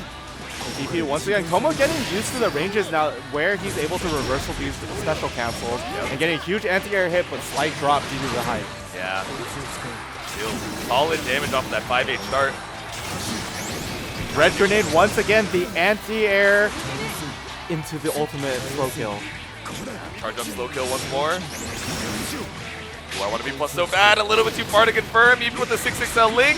But we find one more hit in the corner. Starter's not too great, but we're going to spend. No, drops it just barely, not able to spend that meter. Instead, spending on green grenade. What are you going to do? Yeah, looking for the shimmy. Instead, bust out of the corner with the overhead. Como, this is the confidence we needed. And it's the confidence that puts you in one-touch territory to stay alive against Insurgent. No high, no low, but the throw finally puts a game on the board. Yeah, right there. Como looking for his one opportunity, and once again, so explosive. That's something that Como and strong Willnesses will do. Is instead of canceling a bunch into the 5U for the overhead, they'll do it raw because you're not looking for it. Exactly. Once you have the, thought, okay, I'm blocking, I am in a block string, it gives you, a little bit more of that heads-up awareness on looking for the block. But out of nowhere, in neutral, off of this awkward stare down, like, so much harder to look for. But Como brought up against the corner and fights back again with the knee. Look at all of that corner carry. Getting out of that red grenade situation. A lot of these spot dodges, Como's got to be a little bit more careful. The yellow grenade might come back, but a huge hit into the side swap, and now suddenly you're eating the mix. Oh my god, he's about to die. Oh my god. Okay, Raging Strike would have killed, but we were just committed to the stagger. Didn't think we'd find the hit there. Insurgent fighting back with barely 1 HP and a dream. Yeah, nice delay right there, but such little damage. He has such a huge mountain to climb here, and now he's at chip. Yeah, playing with your life on the line. A block DP could be enough, but 6XL ends up stopping the ultimate Lariat in its tracks. You still need one more hit, but I think we just spend the SSBA to even out the life total. Definitely here. And Insurgent does have to be careful here, unless this super kill. Wait, there's no way. Willness HP is not gonna save you. Insurgent with the super back to set point. That was full diamond. Insurgent right there doing the most optimal right there. Right. Willness kind of scratching his head over there like, what the hell just happened last round? How do you do so much damage? He's like, hello? I'm supposed to be the character that kills you? Oh no, tried to look for a, anti-air counter poke, but not the 2H you needed against the jump. Blocking the 60H this time. Rolling a lot. Como gotta watch out with these rolls and spot dodges. Insurgent just calling them out every single time. Yeah.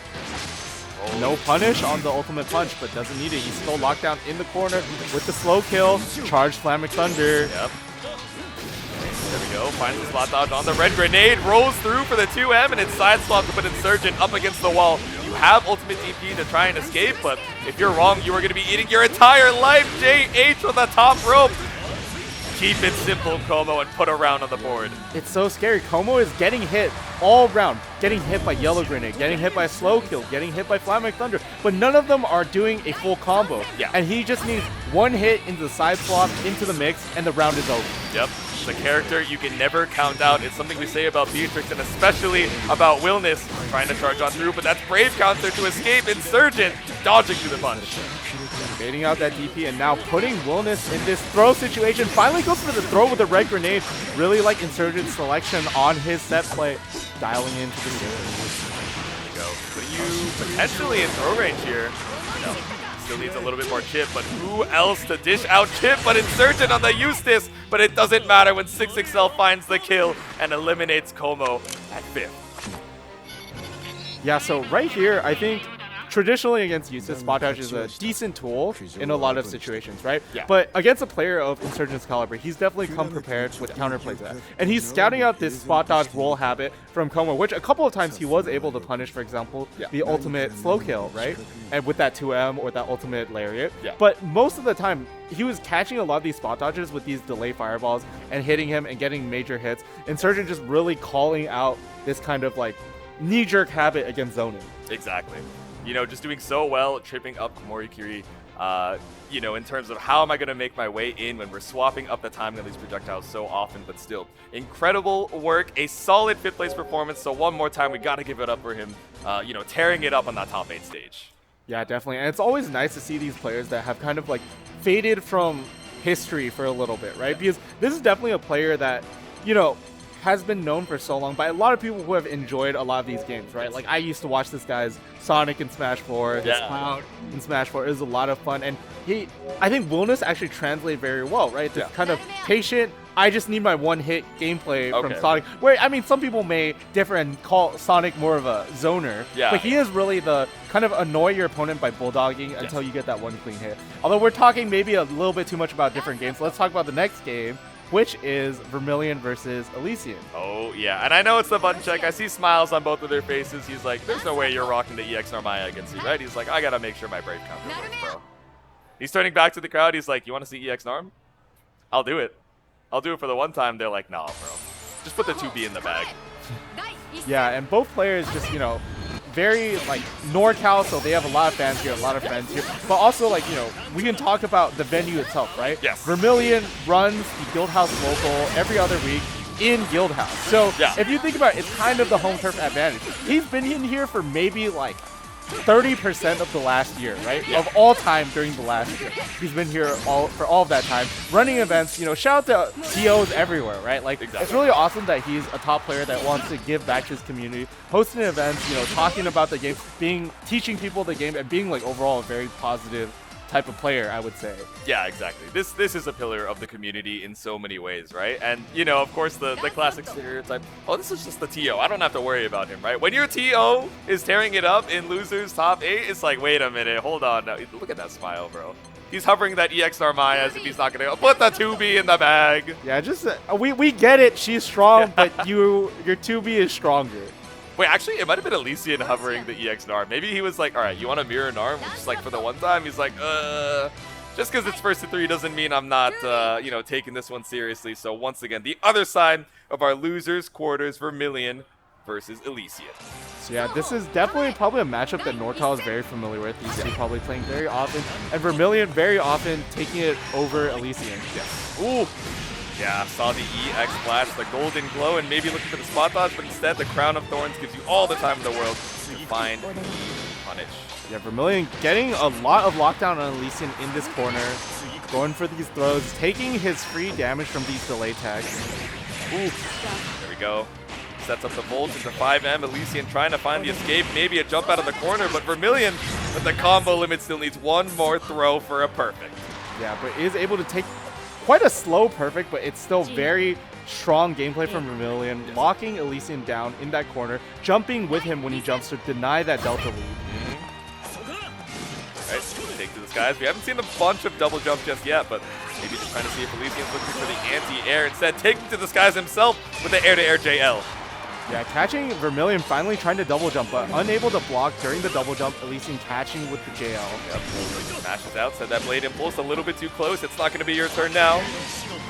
DC's out, just get off of me. Recognizes that it's not a safe jump, going for a DP right there, and the hit on the 2L, catching him, trying to jump, jumping yet again with the Delta lead. Still locked in the corner though. Yep. Safe plus frames off of the pod A. Looking for a throw past Rekka 1. Yeah, ultimate Rekka, just get out of there, get a little bit of plus frames, but Vermilion getting another hit into a corner combo. Not quite enough to kill, but is enough to reset into a weird 2L and take the first game. Raging Strike, Raging Chain, keep it simple. Maybe taking a deep breath here at the rematch between Elysian, thinking, okay, we gotta lock back in here. I've seen this guy time and time again. I'm tired of losing to my TL. It's probably what he's thinking in his mind. He's hosting just for me to lose to him. It's so evil. Yeah, but not sure exactly right there. Not sure on the chain clashing versus the Gorilla Blade, but is able to get that hit. Just a light combo, pushing for Elysian all the way to the corner. Yep. Now we're just playing at this 5H range. Elysian trying to counterpoke with the ultimate skill, but does not work out. Yeah, catching Vermilion low, but not getting a conversion off of it. Ooh. Yeah, we saw the startup of the 2H there from Vermilion, but it's not going to work out. A little bit too slow on the 5U, and walk back to you. Catches out a mash attempt from Elysian. Yeah, I like these delays coming in from Vermilion, catching him, and finally getting that air-to-air that he's been looking for with that jump in against the Delta Leap, but not a full combo. Drops it just slightly, thrown back into the corner. Big whip on the gauntlet, so it's Brave Compton to try and escape, looking for the pod toss to throw bait, but Elysian does not bite. Yeah, he was actually fuzzy mashing right there, but recovered just barely in time. But doesn't recover from the spot dodge to dodge the ultimate bombs. There we go. We see the blue flash and we're thinking, okay, maybe it's ultimate beam. So we're looking for that spot dodge. But if I'm not mistaken, right, on the blue flash, you can roll both of those to get out of harm's way. Yeah, you can definitely roll both of those, but it's kind of an unintuitive solution. So a lot of the time in the heat of the moment, your primary instinct is to just spot dodge and get caught right there by that fake out. Yep. All right, Brave counter out. Looking for the run up 5L, but we super jump over to the other side. Vermilion, tricky, and not going to be locked down in any corner anytime soon. Yeah, Vermilion kind of taking most of these clean hits and converting into damage. Even when Elysian gets a hit, instead just getting anti-aired right there, a huge chunk of damage. Has a full stick of butter, will spend it. There we go, that extra 20% lands with the low max HP. It's a clean kill confirmed. Vermilion up 2-0. Yeah, Elysian taking a moment to think about this. How am I going to reverse this situation? I don't want to get 2-0'd right here, right? Not trying to get 2-0'd or 3-0'd by your TO, but how are we going to swap things back up as we head to our potential final game? Vermilion swinging on through with the 5M. Yeah, Elysian immediately retreating, going for that Delta Leap, gets that hit into the H Rekka. Yep. No setup, not quite a meaty, but is now reversed into the corner. There we go. Like the Blade Impulse said, okay, I'm spaced out enough off of the pod A, but I'm not going to find you too much on Vermilion. Yeah, catches that DP right there, getting that knockdown, but not getting a huge conversion off of it. And now Vermilion has the corner yet again.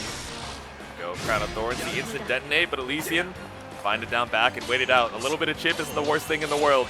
Yeah, it's so scary to try to anti-air 2B in these situations when you're cornered, because she has that double jump. She has that flip. You kind of just have to let her jump on you for basically free. Exactly. You whip 2H and she's getting a jump heavy starter, so you are not trying to risk that just for an opportunity to escape the corner, but Elysian playing it slow. Yeah, going for that pod A just to keep the pressure tight and safe. Elysian finally getting that hit into the ultimate Blade Impulse, getting that corner combo. Should be able to get a setup off of this. Is gonna need it to get that kill, obviously. Yep. All right, DC out on the Fireball. Find an opportunity to escape for Vermilion. Worse for wear, though. Yeah, ultimate Rekka just whiffing. Is able to get that hit. Getting chained once again. Vermilion getting a lot of mileage out of these chains, forcing out these Brave counters, taking up those resources. Both players down to 1 diamond. Ooh! Yeah, pod toss, but ended up trying to mash out, maybe looking for a delay tech, but Vermilion should be able to seal the deal, but not quite. Just 1 hit left and jumps over the pod A, getting the SSBA, totally reversing the situation. What we thought was a guaranteed death for Elysian is instead a guaranteed death for Vermilion. The slight smile, the shake of the head from Vermilion. He's like, all right, you got me, you got me. My bad. Let's see if we can tie the rounds up once again. Vermilion's been pretty aggressive on these round starts, but instead just looking for delay, pod C, and a clean confirm off of the airborne hit into the tether. We're fine to spend the skill to look for that corner carry. Yeah, Elysian spot backdashing, excuse me, and looking for these anti-throw situations. Yeah. Walk it out. Okay, no spot dodge on the tether, so Vermilion's in. Reversing the situation, getting a clean hit into the 5H confirm. Corner combo right here. What's the setup going to be? Might cash out into the super. Double, triple Rekka pickup straight into the super. Like you said, we're going to drain that BP, so Vermilion taking that extra damage and has only 1 more Brave counter to try and escape. Yeah, Elysian not wanting to deal with Vermilion's defense, wants to just get as much damage on the board as possible. It's the mashing out of the 2-2. No meter to confirm! We're not raging chain, so you're not able to confirm the kill, but maybe Vermilion is. We go for the ultimate beam to bring you over to the other side, but the breakpoint situation is healthy enough that you might just survive. Is combo limit gonna save you? It's not. Vermilion on set point. Yeah, such a good situation for Elysian, just slightly a little bit off. Vermilion barely surviving by a hair. We saw that the last round too, right? With the SSBA. Such a close set against these 2 players. Even if it reads 2-0, blocking out the 2-2H, but no punish. Exactly. All right, send it with the big bonk. Brave counter on the block tether. But again, these JMs, right? We're wondering, oh, why are we going for the JH in case we run out behind? At least it would have hit cross-up, but we're looking for a slightly faster button for the air-to-air. Speaking of air-to-ground, Elysian finds his escape. Yeah, getting the Blade Impulse back into the corner. Fireball setup. Vermilion content to just hold down back. Okay. Clean tech coming out from Elysian. Data from Vermilion says, all right, you're willing to full commit to the tech. This time, kind of recognizing the second layer, right? Recognizing that Elysian saw himself early teching, says, I need to calm down. Yeah. And Vermilion capitalizing on it by throwing him twice and then going for a delay low. And there we go. Delay low seals it out. So close to taking the game, but the TO stays alive on the loser's side. It's 3-0 for Vermilion. Yeah, that clutch factor from Vermilion. You know, sometimes he might mess around a little in winner's side, but he's no slouch in loser's side. You see him in losers, you're seeing a monster. Exactly. He's trying to, you know, stake his claim, stay alive, while he has a little bit of whimsy, especially in that button check. As soon as that round start begins, he's all about the business. That's the speedrunner mental, right? Yeah. He's seen this situation 800 times. He needs to hit the skip. He can't waste his ammo. He's got to get through that. Exactly. You have to optimize, right? Even against folks that maybe you have this winning record against. You've seen them time and time again to underestimate your opponent, right? To be a little bit too, you know, comfortable saying, oh, I got this. I've seen this 1,000 times before. To ever underestimate your opponent is to, you know, give them so many opportunities to fight back. And Elysian, like you mentioned, right? Even though the score is going to say 3-0 on that start.gg, so many situations where, yes, we're getting caught out on some of our throw tech timings, especially towards the end of the set, but so back and forth in terms of, especially those first couple games. So a valiant way to make your way out at 5th place. Yeah, and making it out at 5th place, let's talk real quick about making it out to Chain Shift in La Mirada, California. I've been to this event, I've commentated for this event. It's a great event. Shout out to the people that run it. We have a couple games here. The main featured games are Tekken 8 and Under Night, but we're also featuring Guilty Gear Strive, 2XKO, Granblue Fantasy vs. Rising, and Fatal Fury City of the Wolves. It is going to be a World Tour stop for SNK World Championship and a Tekken World Tour stop. So check it out if you're interested in any of these games or just showing up in LA, hanging out, having a good time in sunny Los Angeles. Absolutely. We couldn't have these events without our TOs, and we couldn't have them without our event production teams as well. And of course, we got to shout out Madhouse, our FGC traveling circus. They go around everywhere and anywhere. They bring the fighting game hype, all while building up these players you love to see and giving more light to underseen communities such as Salinas, Reading, Oakland, and more. So these guys are a one-stop shop for all of your tournament needs, including hardware, commentary, streaming, tournament organizing, consultation, and more, all while trying to constantly push the envelope. So big shout out to them. If you want more info on setting up your own event, you can scan the QR code on the screen. Yeah, and speaking of scanning, why don't you scan some of the merch at Slashback? Check out all these awesome merches that we have from this year and previous years as well. All of these different new colorways. And remember that everything is 15% off until April 21st. Check them out. Check out slashback.info/shop or check out the QR code on the stream. There's a lot of very cool merch. I myself own a couple of these pieces. I really like the Slashback hoodie from last year, but this year's art is also really, really cool if you check out these t-shirts that we got down here.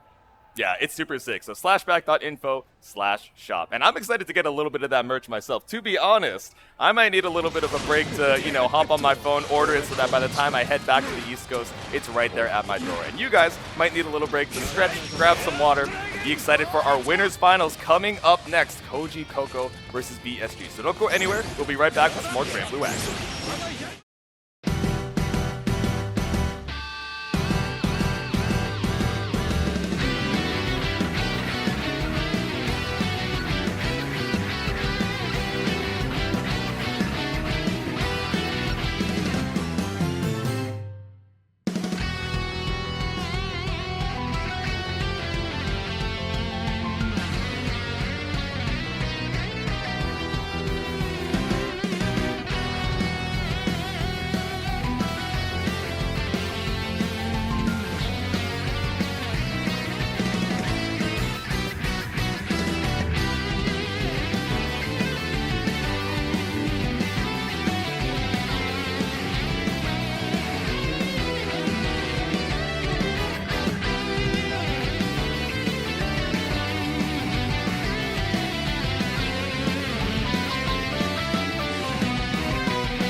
go, what's poppin', everyone? Welcome back to Slashback Granblue Fantasy vs. Rising Top 8 here at Guildhouse in beautiful San Jose, California. Once again, it's your homie Jatsu hanging out with my favorite Koihime player and my boy Shubu. How we doing? Doing great, man. Have a lot of fun watching the matches so far and excited to see how the rest of the bracket turns out.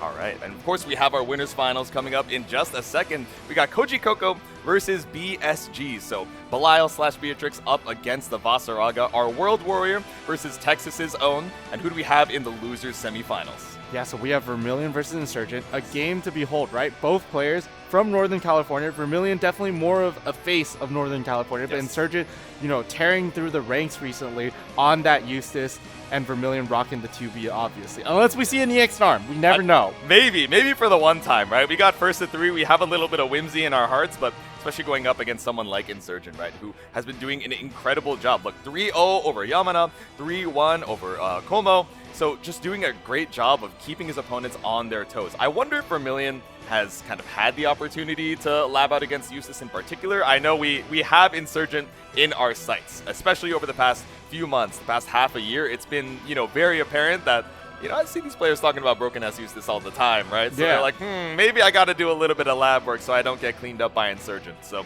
let's see how Vermilion is ready for that after this set, which of course is in the winner's side to see who gets their guaranteed spot in Grants. Yeah, we've got Blue Sky Guy rocking the Vasaraga versus Koji Coco, playing either the Belial or the Beatrix. I feel like in a matchup against Vasaraga, he might be looking to play Belial, right? Yeah. For the stability and the consistency, the consistent answers against a lot of these stomp options, having the multi-hit DP, you know, and the 5U to answer like fireballs.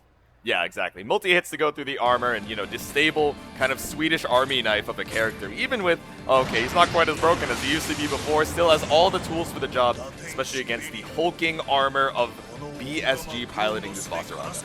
Yeah, and while Belial might be a Swiss Army knife of a character, Vasaraga is more like a hatchet. Yes. He has one thing that he does, but he does it very, very well. Exactly.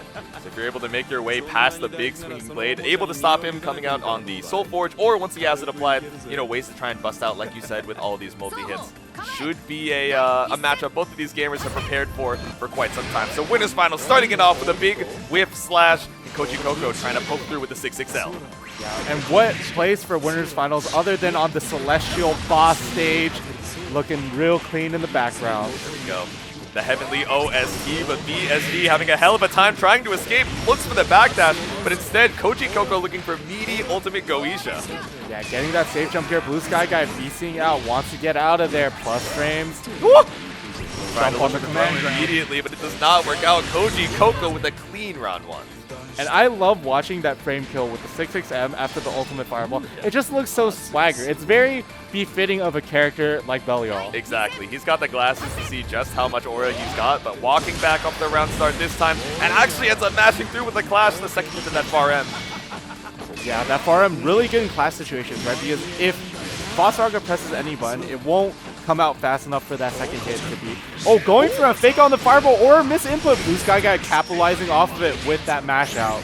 Point blank Goisha recall, I can't imagine is what you're looking for there, unless Koji Coco is really trying to get in BSG's head, but oh, there we go. Tries to look for a little multi-hit ultimate DP situation, but BSG with the infinite armor keeps Koji Coco locked down.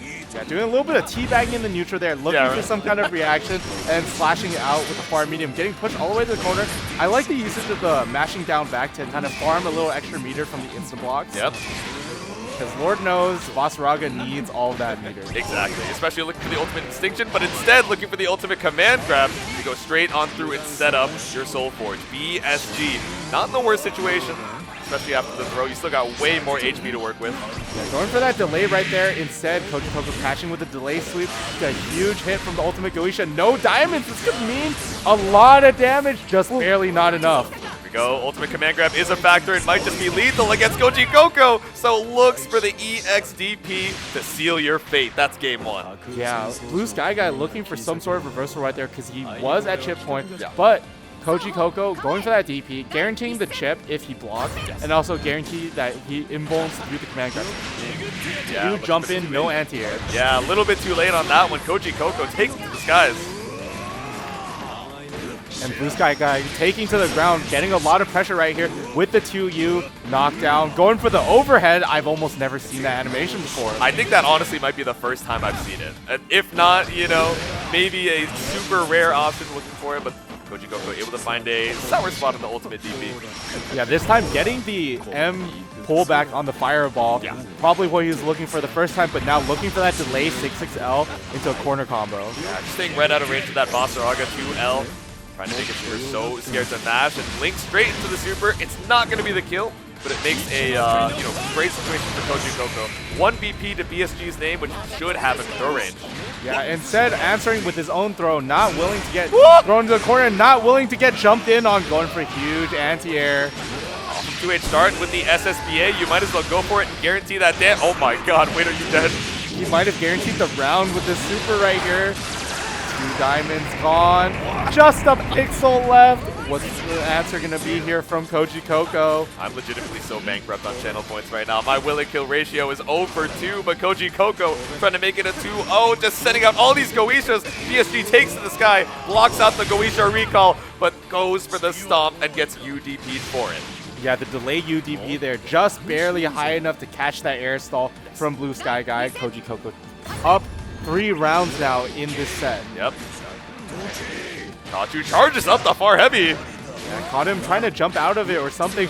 No cancel on the 2M. Koji Koko ready with the punish immediately with the close medium. Yep. Right. Tricky knockdown in the middle of the screen, but still gonna mash out with the ultimate command grab. Yeah, Koji Koko just barely dropping the combo right there. It is a combo if you do it correctly, but a little bit hard to do. And Blue Sky Guy recognizing that situation and going for the ultimate command grab. Getting hit by the MDP. Yep, takes to the skies, ends up avoiding the 2L for it as well. EX Fireball and that awkward stare down.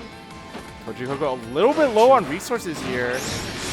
Yeah, definitely low on the HP. Fine to spend the Brave counter, knowing we're looking for that super coming up next, but BSG, that's the 3rd or 4th ultimate command throw just this round. And he's got another 50 bar left, so he's still able to go for another one. Huge punish right there, 2L, 5 frames, is able to get that punish. Yeah, still not going to be the kill. Really optimized to get the combo limit, but swept on through with the ultimate instinction and caught the backdash from Koji Koko. Yeah, scary situation. He's kind of at that dangerous threat range from Basaraga, so he wants to get out of there ASAP. Blue Sky Guy recognizing that, letting that ultimate fireball rip. Exactly. Ooh, just a little bit too far. Got tripped up by the character model, but you got to be a little bit closer to center to land that throw. And now Blue Sky Guy has him trapped in the corner. Armor is out, but he's just kind of swinging right here. Koji Koko swinging with his own 5H. Yep. The deep dash as well. Pulls up for the throw and catches you with counter hit 2M, but a little bit too far for the far L to reach. And BSG letting the ultimate command throw rock. Yeah, BSG getting a lot of mileage here out of letting the ultimate command throw rock in drop combos from Koji Koko. Yep. He went for the wrong follow-up off of the stomp, saw the startup of the DP, but didn't go for the sight in the stone. But once again, the ultimate command throw just doing wonders. Koji Koko going for the combo, the true block string into the ultimate fireball, pushing him to the corner, wants his chip, huge jump, but gets anti-aired by the high slash. Oh no, but the second hit of the tackle doesn't quite pick up, but it doesn't matter as BSG finds the 5L to tie up the set. Yeah, punishing that spot dodge. Koji Koko maybe looking for a hard read on a Brave counter or something. Yep. And BSG just recognizing that, punishing the spot dodge with the 2L. Fireball for fireball. Still gives you time for Soul Forge, but Koji Koko not going to let you get away with it for free. He's all up in your face. Yeah, and taking away the Soul Forge immediately as he gets it. Blue Sky Guy now left helpless in the corner, has to hold the setup. Yeah, we're so far away from the 50 meter. And I mean, meter flows like water in this game, but definitely quite a few strike throw points you're going to have to eat before you have that reversal available. Yeah, Blue Sky Guy's meter looking dry like California right now, but does have the 50 meter now and is going to spend it immediately with the ultimate fireball. The rain smiles upon BSG. The other year at Slashback, of course, you got to watch out for the weather. Soul Forge activated. Oh no, we did the right follow-up, but it still got caught out at the end. Just a little bit too early on releasing that, getting hit by the DP on the way down. A lot of instant blocks farming up that meter, almost at a full stick. Yep. Boss is so tall you actually can't see the text of the instant block, but look, it's doing so well for his meter situation. We send out this ultimate fireball, and we still have enough for another, so Koji Koko has to be so mindful of that. Yeah, I like these walkbacks from BSG, looking for a whiff punish with far medium Koji Koko, not really letting him bite, staying plus with the ultimate Asmodeus. Yep. Send out ultimate fireball as well. That pinwheel just chipping away at BSG's HP. Tries to air. Didn't send out the JL in time. Scooped. And one more should be lethal. You want an ultimate TP so bad, but instead looks for the 5L. Chip point for Vasaraga. Spot dodge. Catches him on the way down. That was such a scary situation for Koji Coco. He went for a guard button to try to bait out a reaction, accidentally got the roll, gets back thrown into the corner, and is eating command grab, ultimate fireballs, but is able to clutch it out with that DP. They still got a smirk on both of these players' faces. You can't see it, but they're like, all right, you got me. Soulforge set for BSG now. Oh, beautiful whip punish though from Koji Coco. BSG just trying to stop any preemptive, mash outs. BSG right here getting a huge ultimate fireball conversion, getting the armor back in, holding the 2H, but no punish on the DP. Had the right read, but just barely is not able to properly confirm it. Yeah, he didn't get hard knockdown off of the spend, but still basically as bad of a situation. You've swapped up into the corner. Koji Coco has all the resources he needs aside from HP. Random super, and just gonna get punished by the clean 5H. Koji Coco kind of scratching his nose a little, like, I know you gotta try it sometime. You gotta do something. Bro, I don't know if you guys were able to see it in time, but he looked away from BSD. He was like, no, my bad. I apologize. Bait on the air stall. Koji Coco not taking those plus frames, going for the DP.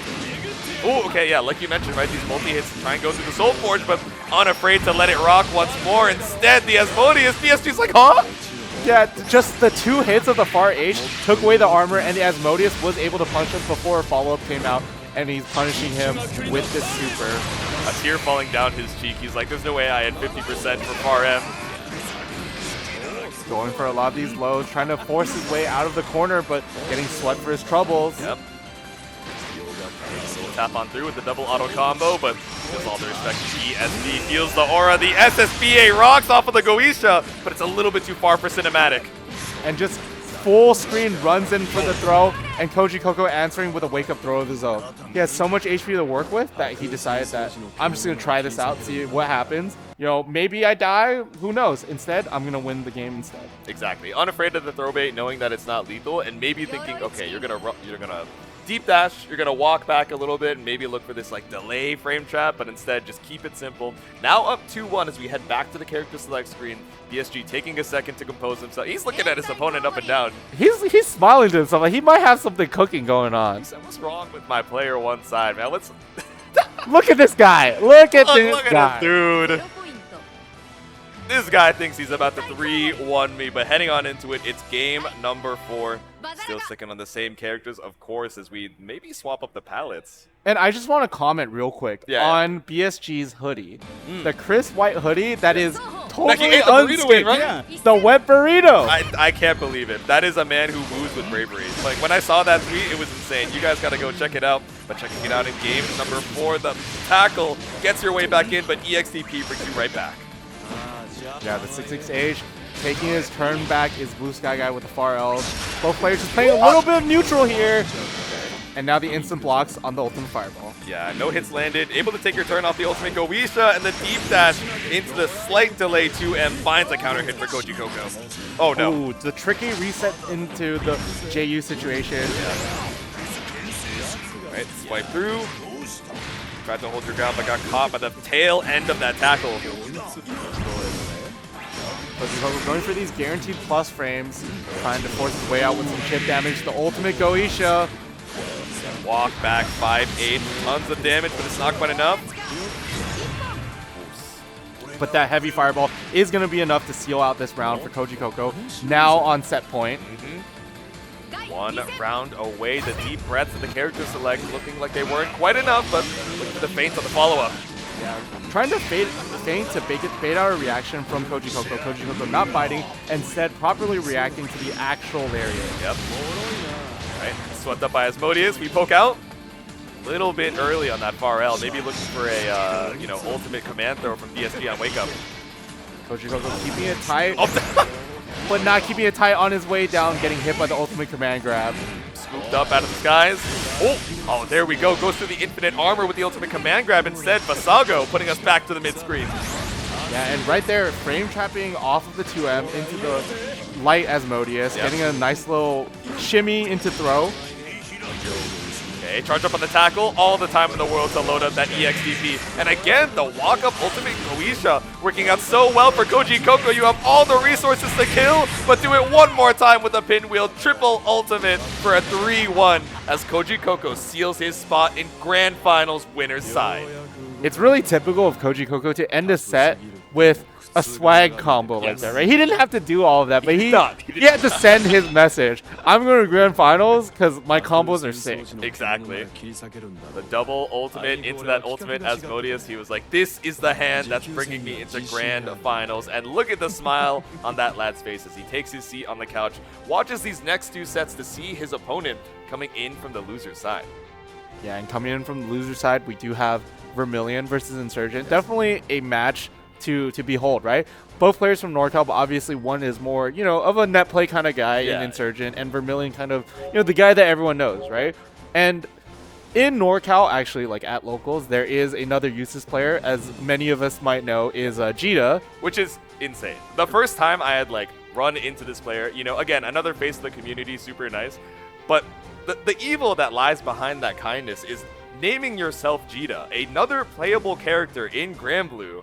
You sit down at the set, and your opponent has probably been, you know, trying to figure out, okay, what do I do against Jita? You lock in Usis, and they're like, what happened? Yeah, but, you know, Jita, a very strong player, a very strong cause player. Yeah. Rocking the Usis, you know, a new player, new to Rising with fighting games. Yeah.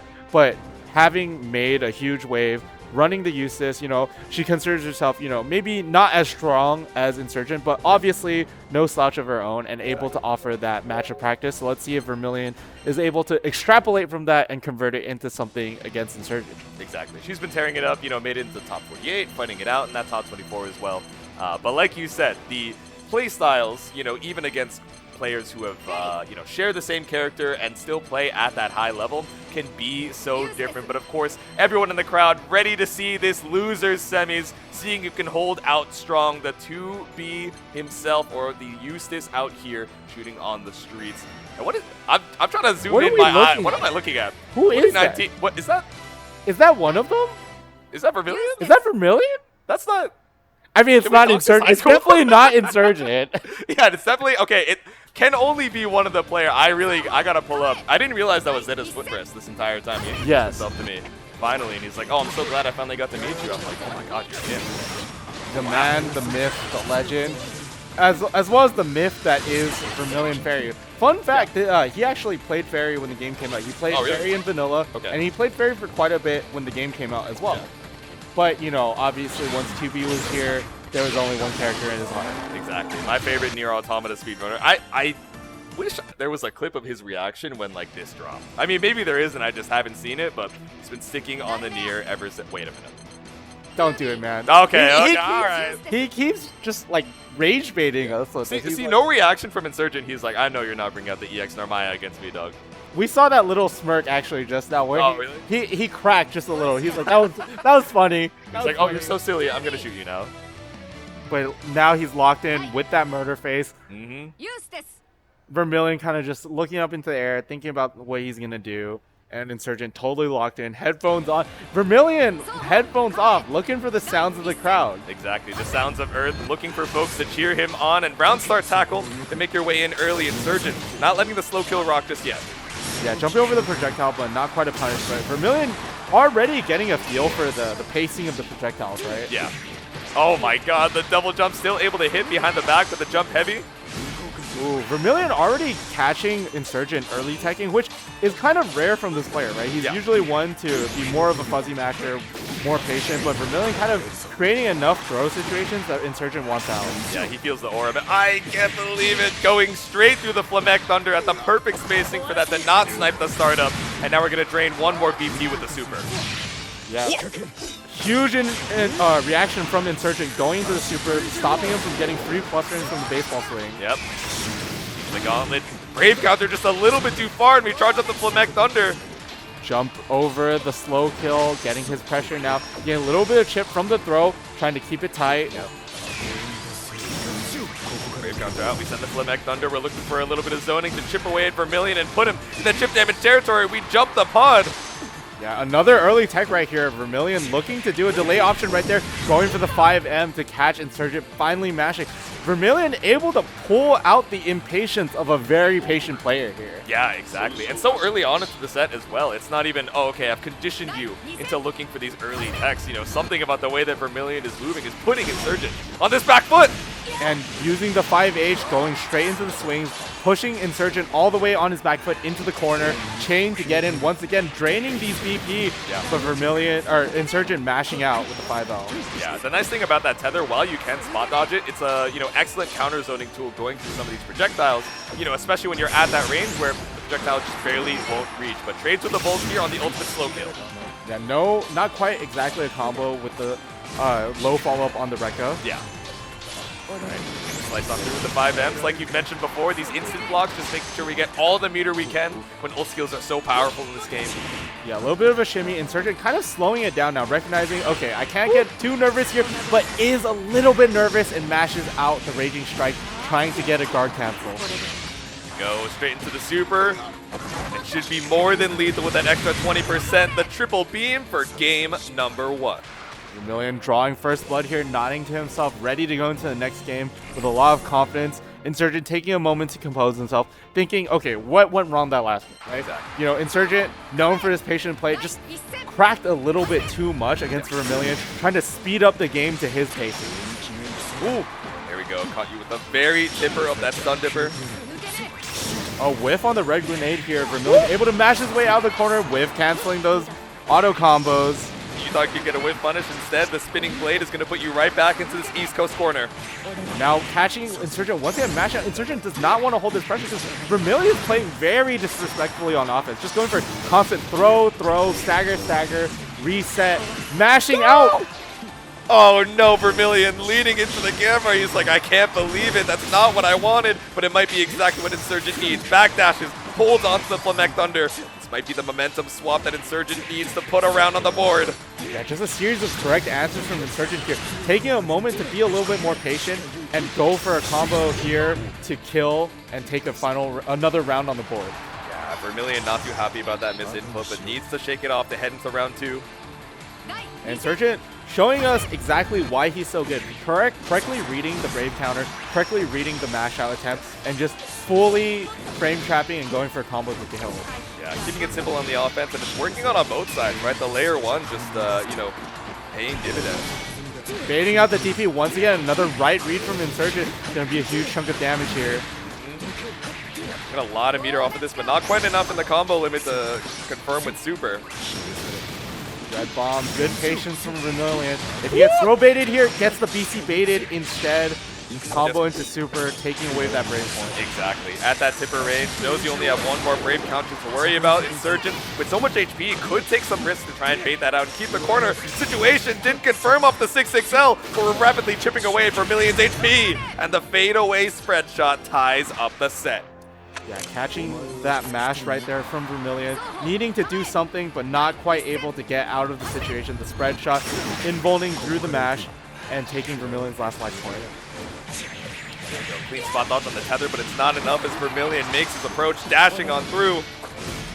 Oh, scary whiff on the 5L. Mashing out of the 2-2H cancel, but just a little bit too far. Now, Insurgent putting the bomb on Vermilion in turn. Chains back in. Put it out, clean spot on. I like the delay spot dodge here, trading on the low, going back to neutral, but Insurgent able to get the hit, spends the BP here just to get more damage. Stopping your attacks, we set the red grenade off of the tech out. Takes to the skies, empty jump, slow kill. Just a little bit too far from the corner for that Flamec Thunder combo, but excellent 6U dodging over it and punishing the low follow-up. We love a good parry. Send the beam, send out the tether. Insurgent paying the BP tax for not spot dodging. Yeah, losing a lot of momentum right here, not answering the chain properly, but answering with a dash up throw into a red bomb. Now it's a very scary situation for Vermilion to be in. Yeah, holding down back, knows the plus frames are Insurgents to behold. We backdashed, but still got caught by the monster can. and ultimate grenade puts another round on Insurgent. Yeah, I doubt Vermilion wanted to backdash there, but probably himself kind of mashing down, back, and back, and accidentally getting that backdash input out. Oh, I mean, we've been talking about trying to get instant blocks on these multi-hits for so long, right? So I think you're exactly right. Just trying to put ourselves in that 50-meter situation, but doing it a little bit too early off the arc. And Insurgent running away with the momentum right now. Back to this East Coast corner. Yeah, uses conversion a little bit too far to convert off of that Oh god. PC, but Vermilion getting the clean hit coast to coast. This is what 2B's so good at. Oh, there we go. The EX hammer. Slow off the meter penalty to build up that extra 50%, but fine to spend that Brave counter to keep Insurgent back in the corner. Insurgent just waking up with buttons, and Vermilion hitting him with a clean whip punish here. Has a couple more resources to spend here. Is he going to be able to kill? Has 25 meter. And keeps it simple and clean with the Raging Chain. 1 game apiece, 1 round apiece. Yeah, these two players, this is probably the most evenly matched set that we've seen so far out of this tournament, or out of this top 8 at the very least. Exactly, just going so back and forth right now. It seems like everything has slowed down. I say that. We send out the tether to go through the Flamec Thunder, where normally at that space you feel so comfortable, but you always have to watch out for the hook from Vermilion. Yeah, both players playing kind of with this sort of clairvoyance. Vermilion always ready with the chain, and Insurgent always ready with the correct mash timing or the jump out against the throw. Exactly. And speaking of correct mash timing, the 5L immediately checks the redash from Vermilion. Backing up a little bit, just letting the bomb tick down, going for a lot of chip damage with these U skills. Vermilion not wanting to take any more chips, DC's out of there. Yep. Walk back throw, sees the delay tech from Insurgent. A lot of chip damage here from the red bomb. Once again, no answer against the chain. Putting out the green bomb as sort of a wall. Yeah, good spacing on the close combat low. Vermilion worse for wear, so the elbow of the 5L mash works out. Insurgent takes the lead 2-1. Yeah, excellent patience from Insurgent there. A lot of other more nervous players might have tried to spot dodge against the bombs and then paid a hefty toll for that. But Insurgent recognizing, I'm not going to try to spot dodge or even roll. I have such a huge life lead. Whatever he does here, I'm willing to just block it out, look for my opportunity to mash out. I just need 1 5L and the round is over. Exactly. Especially when you're so far ahead on the life lead, it's like I don't have to take a huge risk, which some players, you know, in that type of situation take that to the extreme, end up playing so passively that their opponent's like, oh, I can take all these risks because you're just looking for a safe way to get that last hit. Yeah. But, you know, Insurgent striking that perfect balance, up 2-1, and just needs 1 more to move on to losers finals. Yeah, but looking at Vermilion, just looking wherever, looking to see what he needs to do to win this set. Alright, takes in skies with a neutral jump here on Insurgent's side. Vermilion takes the opportunity to set the Crown of Thorns. No bite from Insurgent. Vermilion locking him down in the corner, gets a slight hit from the pod A, and a huge whip punish against the 6XL. Trying to hit you with the cold shoulder, but nothing to be seen. 49%, so not quite enough for an ultimate DP. Ooh, double jump caught by the ultimate slow kill, and now he's got a... is able to get out of the bomb's range, but now he's stuck in the corner. Dashes out, but Insurgent ready. There we go, slow kill, slow kill. Insurgent does have Vermilion kind of nervous here a little bit, catching out these DPs and sending a DP of his own, getting Vermilion second-guessing his own offense. Yeah, I like off the ultimate DP as well, just holding on to that charged slow kill, not trying to be in range of any reversal opportunities. Ooh, actually ended up counter hitting the 2M attempt with a red grenade. Insurgent running away with it, but isn't going to be able to find lethal just yet. Goes for the anti-PC setup with the DP, is able to get the punish with the green bomb, and Insurgent now on set point.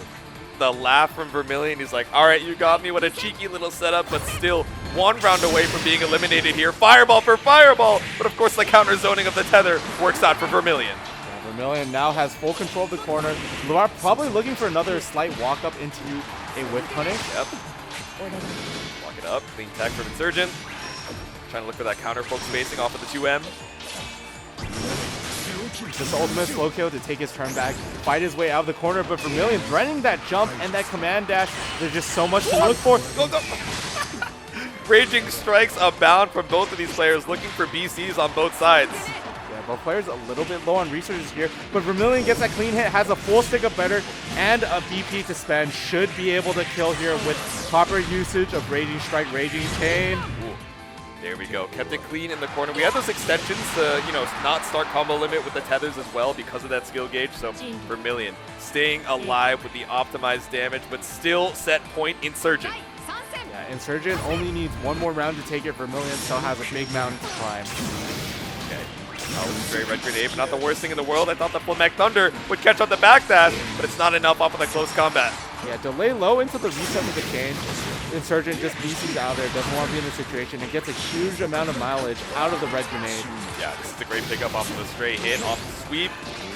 Insurgent backing up, fine to spend the BC tax once again on the block tether. Yeah, Insurgent not really showing a good amount of spot dodges against the tether, so it is kind of a free BC steal.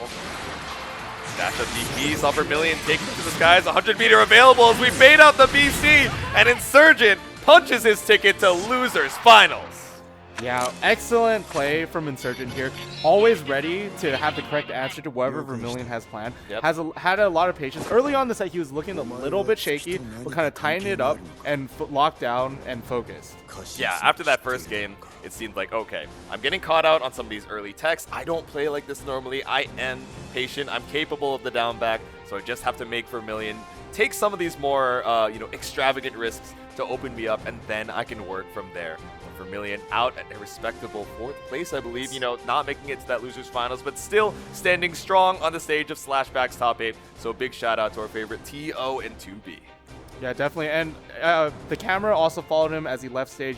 There was Elsa there cheering him up after a loss. His boys from NorCal, all there to support him, and that's what you love to see, right? Like it's fun to play fighting games, but it's more fun to play them with your friends. Exactly. And having people there backing you up softens the blow of a loss and also amplifies the power of a win. Exactly. Whether it's, you're in this team tournament and you're playing for points to try and hold on to your team's performance, whether it's, I'm pulling up to this major with my local scene and I really want to make sure that, we're wearing our region's name with pride, or even, this is my friend and I want to cheer him on, and whether he's getting hit or whether he's baiting out someone's brave counter, I want to be there every step of the way to see him get better and better as a player. These are the moments that we kind of live for, win or lose in the FGC. But heading on into it, we have our last 2 sets coming up. And of course, we started off with losers finals. BSG is back up to the stand as Insurgent sticks around on the player 2 side to try and find that grand final spot. Yeah, both of these players fighting for a spot to get their run back against Koji Coco, or for Insurgent getting his chance to secure the throne. Exactly. All right, but let's make sure these buttons are all good before we head on into things. That water is looking a little opaque is what I'll say, but I'm assuming it's a Sprite. A little carbonation to calm the nerves. And that's vodka. Yeah, that one is just everything. Don't even worry about it. There's no hydration there. You can't see it on his face. He's stone cold. Yeah, maybe DSG thinking that against a player like Insurgent, he needs to get a little bit freaky with it. Exactly. Needs to access the drunken kung fu. The drunken fist, the 5-palm. Of course. Insurgent throwing a thumbs up, looking like they're both players are good. We do see a Siegfried right here in the button check. It's possible that that BSG plays the Siegfried as a counter pick. Yeah. And it's looking like he is locking it in, right? Because Siegfried is a character that has a much better time against zoners than Vasaraga, of course, right? And he's still no slouch on the damage on the offense. Yeah, and this is a big winner of the patch more recently, right? Even more access to incredible damage where that wasn't a weakness of the character before. And, maybe feeling a lot better about it going into this anti-zoner matchup up against the Eustace. So looks like the buttons are all good, and it looks like the Siegfried is our pick, at least for game number 1. So losers finals as we let these intros rock. It's BSG on the Siegfried versus Insurgent's Eustace.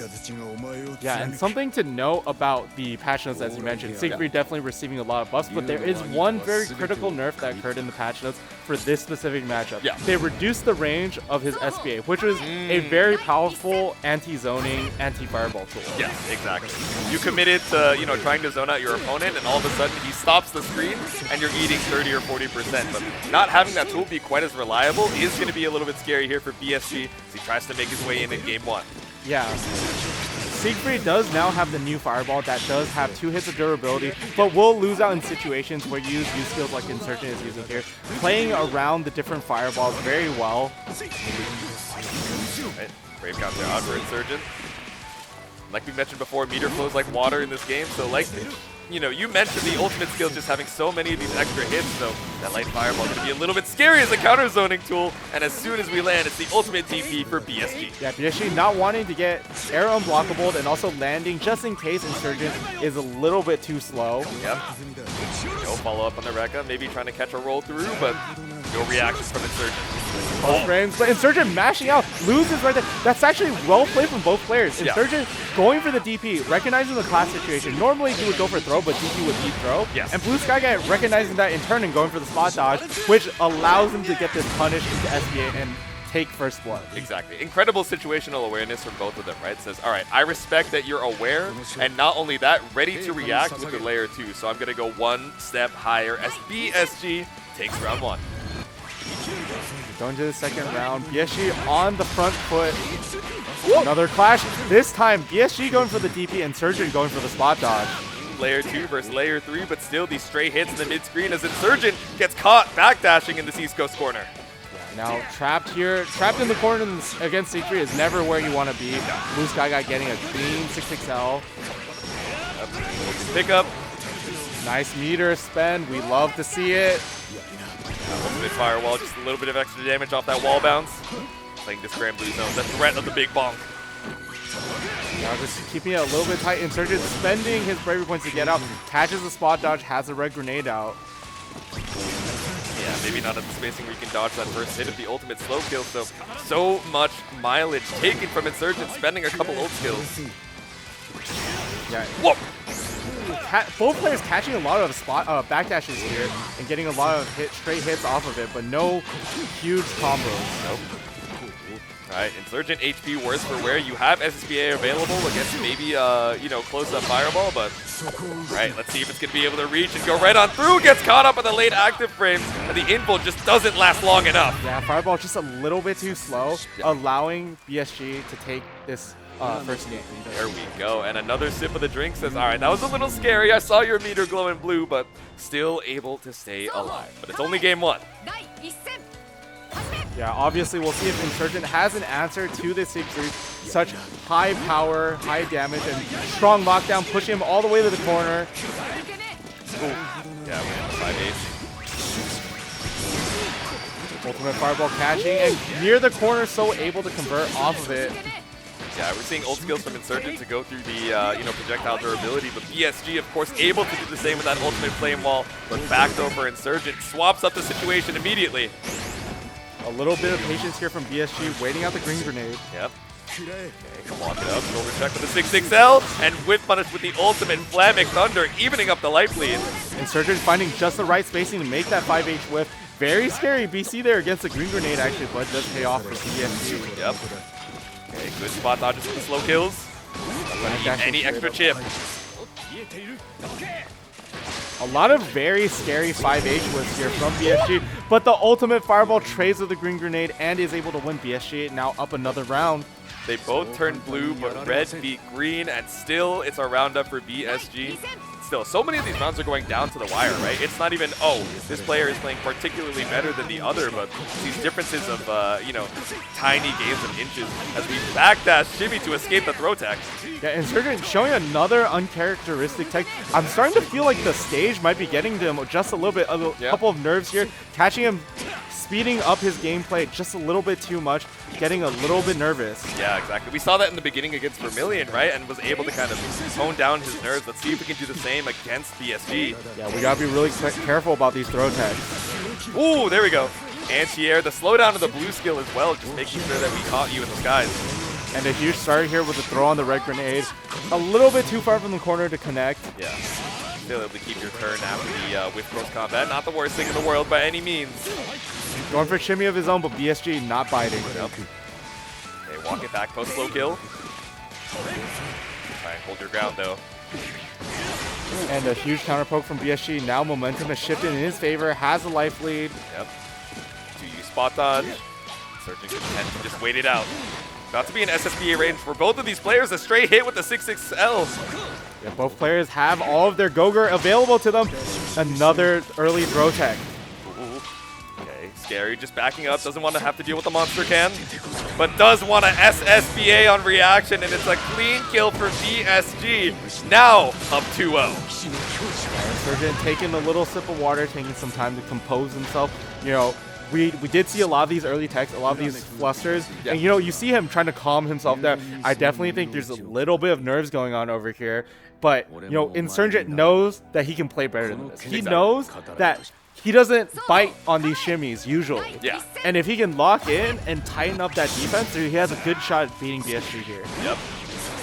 Caught by a lot of neutral base, so slowing it down is the name of the game, but when BSG is knocking on the door, once again, just setting up these flame walls every single time. Insurgent getting a little antsy to try and take that space right back. Excellent pickup against the backdash, recognizing the stray hit and going for the 5L far L. There we go. Excellent spot dodge as well, coming out from BSG at the spacing where you can wait for that second hit, and spot dodge is the close combat as well, but Insurgent is still in. Ultimate DP right there, catching the grenade cancel. BSG reversing the momentum in his favor now. Ooh. Okay, slow kill. No air unblockable. Wonder what happened there. I thought we hit the 5H out of the skies, but Insurgent not able to find the damage that he needs off that situation. Nice late spot dodge here. Having to back out of the yellow grenade's range. Insurgent fighting for a little bit more space now. Yeah. Like what we see from Insurgent, right? Set the grenade, my opponent's going to back up and put myself at tipper of the, Sun Dipper, but BSG one step ahead, knows we're looking for that low check. Yeah.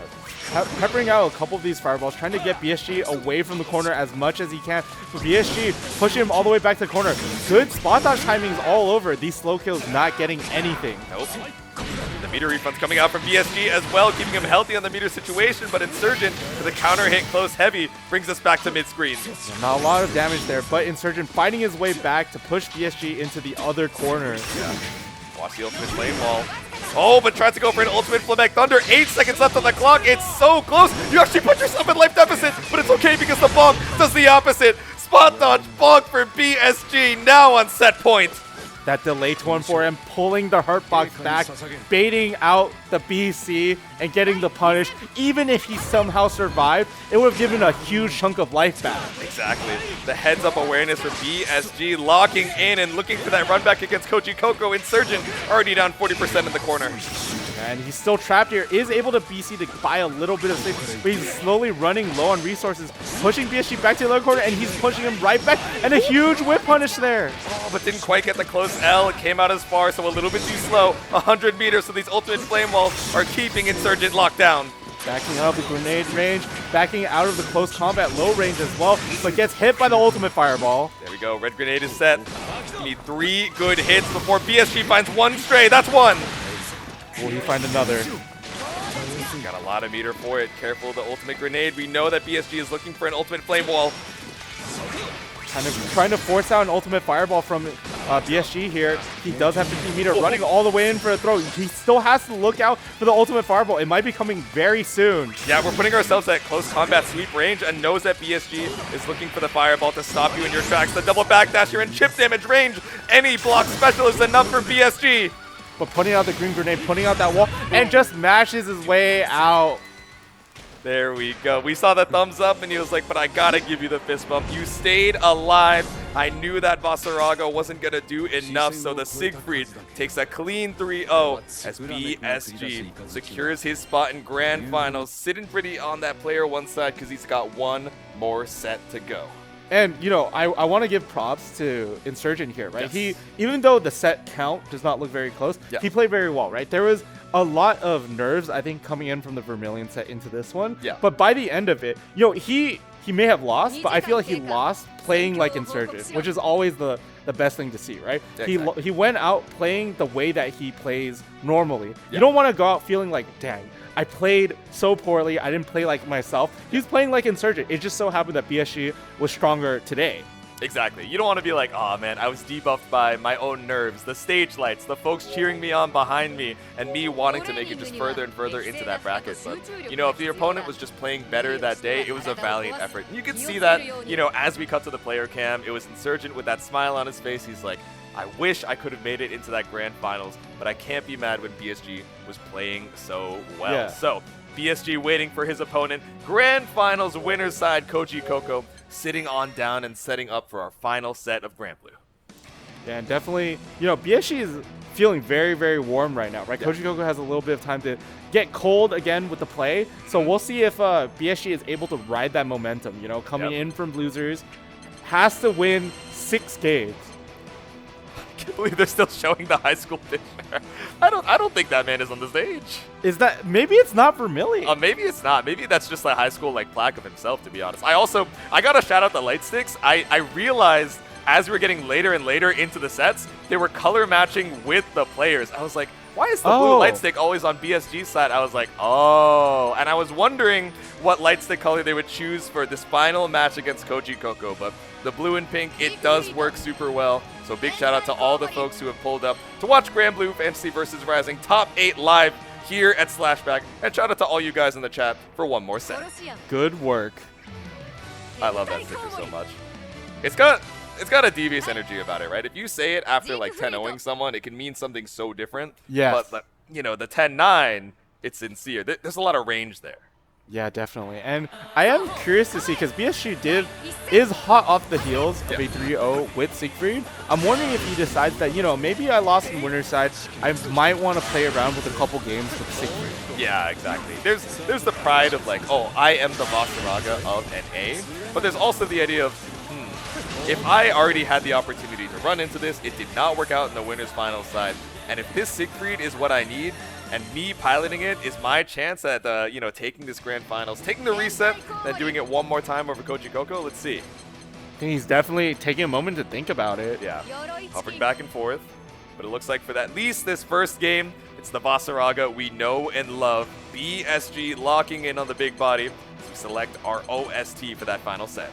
Yeah, looking like we're looking for something.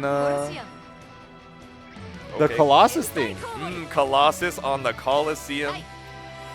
And Vasaraga himself is kind of like a Colossus-like entity, right? This is definitely, he wants to put on that boss music. Exactly. He's got that big body energy about him as we let the intros rock one last time. Yeah, shout outs to this Vasaraga color. It's very, very clean. That's what I'm saying, man. The red, the purple. Yeah, and like the red is like it's got like the kind of like glowy effect to the colorway, but also the classic Belial color, right? I also really enjoy this Belial color. It's just I don't know if it's like referencing anything, but it's just very, very clean. The brown and gold and the black just flow together perfectly. It's regal. I see a little bit of Sandalphon in the belt colors here, but of course I see all Koji Coco and BSG for our grand finals. BSG coming in from the loser's side and has to start off strong to try and look for that reset, but the drop on the site is unfortunate here to start things off. Koji Coco definitely capitalizing on that drop and getting ultimate commander. When did he find 50 meter? That's a great question. We were just sticking out the stanky leg, the far L, far L, far L. 6-6H, he's plus. Koji Coco forced the block. Yep. Ultimate Goisha, so we're back out of the corner once more. Koji Coco not letting Blue Sky Guy getting away with any bad whiffs here. Not even, I mean, that whiff wasn't even that bad. It was pretty close. But once again, Koji Coco not letting any of these far mediums go unpunished. Exactly. That pixel perfect spacing knows exactly what we're looking for in that mid-range. BSG in one-touch territory. Same could be said of Koji Coco, to be fair. We have all the resources for BSG to bust out, but gets baited on the attempt to bust. Yeah, instant throw. I like that punish, but instead, Blue Sky Guy going for the ultimate fireball, taking the first round in this grand final set. Yep. Close. I still see the smile on BSG's face. He's like, okay, I gotta do that 5 more times. Just a little bit more. All right, knocking on the door with the 6XL, and nothing found off by command throw, though. Catches the DP, has the right read again, but just a little bit too early on the release. Yeah, delayed DP working out really well for Koji Coco, right? Big 6XL here, push him all the way back towards the other corner. Clean throw tech, IB, maximizing that meter and up at that 100-meter territory. Yeah, and the ultimate fireball, using that meter immediately, getting a huge knockdown here. So for set, full charge on the heavy. But nothing baited just yet from Koji Coco. The multi-hits to go straight through the armored stomp. Beating out that armor was something I really liked seeing a lot. Oh, huge punish on the JU. Forget that thought. I was wondering if triple Raging Strike, Raging Shame might have killed there, but either way, not the worst situation for BSG. Still a lot of HP. You can take 2 more throws. I know we're looking for Ultimate Asmodeus to put you in that lethal territory. It's meaty pinwheel. It's backdash. Yeah, piecing out that situation. Early tech doesn't want to deal with a spot dodge, but just a little bit too far on the ultimate command grab. BSG wagging his finger like, no. That should have worked. Does spot dodge even work there? Like, do you It does not. Okay, so he's like, man, I was right, but it was just the tiny bit of spacing that was a little bit too far for the ultimate command throw that actually reached 1 round apiece. Yeah, but also good awareness, honestly, from Koji Koko that at that range, if he turns blue, he needs to spot dodge instead of jump. I'm sure if he was a little bit closer, he might have chosen to jump instead. Exactly. Okay, okay. Like right there, jumping the H command grab, getting BC'd right back into the corner, though. Go, looks for the recall. Knows it's your time to mash out, but ultimate Masago. Both players getting very close to that first 50-meter. Huge convergence when they can. Oh, doesn't follow up into that second hit, but it's all good. We still find the EXDP on the jump. Koji Koko letting a lot of these DPs rip. Oh, no. Oh, no. Oh, no. He's taking a lot of damage. Yeah, you might have been moving a little bit too whimsical there with the 5U. Huge amount of damage and Soul Forge ready. Tap out with the 2M, finds the BC attempt. So much damage with that extra 50%. No breakpoints to your name, so chip damage. A good way of securing your win con here for Koji Koko. Yeah, right there, the ultimate fireball. Oh, the Granblue handshake! Going for, I'm not sure if he meant to do that, but it ended up working out for him. He's looking at the crowd like, oops. We've seen that situation, like a bait whiff throw in front of a player to, you know, see their reactions intentionally, but that reaction to the crowd makes me wonder. Yeah, I think he was looking for a little bit of a dash throw, didn't come out. And there it is again, the DP just holding the 5U follow-up off the stops just for a little bit too short, or maybe having it run out. And there we go, the BD pinwheel, or at least the active hitbox of the pinwheel, giving you that air unblockable situation, but back throw working out for BSG. Yeah, looking for that jump. Finally gets it, but isn't right this time. Going for the command grab. Koji Koko getting a corner combo, has a full stick of butter here. Go, Raging Strike, straight into the super. Basaraga HP isn't going to save you this time. Another round on the board for Koji Koko. Yeah, Koji Koko getting ever and ever closer to that trophy here. Yo, last year, not making it all the way to the end. This year, he's looking very hungry for it. 3 rounds in a row, stopping your attacks with the EX Extinction though, but multi-hits on the Goisha stop the armored stomp. That deep 2M is so scary. It's always so scary when he runs at you and gets a nice shimmy here.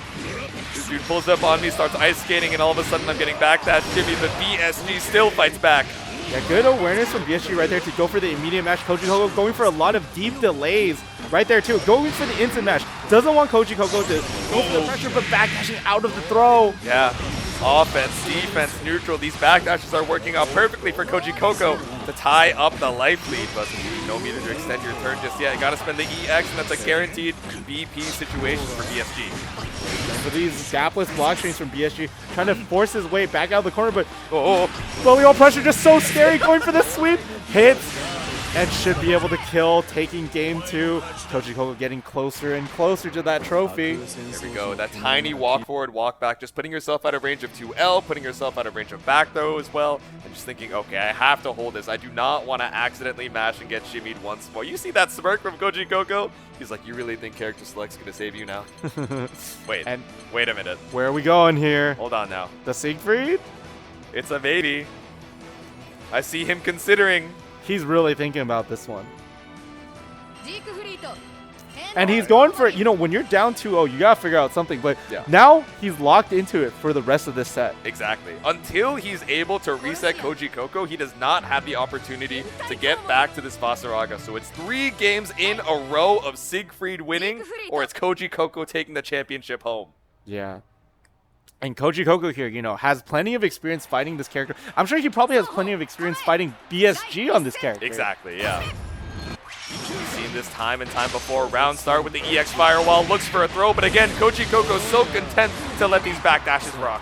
Yeah, getting a lot of mileage, backdashing out of throws, whether it be for shimmy or escaping a throw of himself. But BSG mashing out with the 2M, pushing Koji Koko back to the court. Already, it's kind of looking better. Yeah, exactly. This extra mobility and the fireballs as well coming out from BSG have been working wonders. EXDP. Yeah, that's also another very important tool for this matchup here. Going for a backdash of his own, getting out of that throw range. Oh, there we go. Maybe he did the 5L a little bit too early. Normally, you're not able to safe jab the UDP, but just baiting the reaction from Koji Koko and baiting it for lethal as well as Raging Chain into 5H secures the kill. Yeah, already Blue Sky Guy looking a lot nicer on the Siegfried here. There is a very important tool for this matchup where Siegfried has access to the EXDP against special cancels. Yes. So he always has a tool to prevent Koji Koko from doing these far H into swipes, but instead going for this close heavy counter to punish the DP. CP, a tool that can be exploited by your opponent as well, but jumps over the command grab. Koji Koko getting a little too silly with it this time. Frame trap with the M Rekka. Take to the sky, flash the guard button. Yeah, caught him hesitating just long enough, but Koji Koko catching him hesitating a little bit to hit that counter hit himself. And it's a coast-to-coast combo here. Yep. It's up the life lead and then some.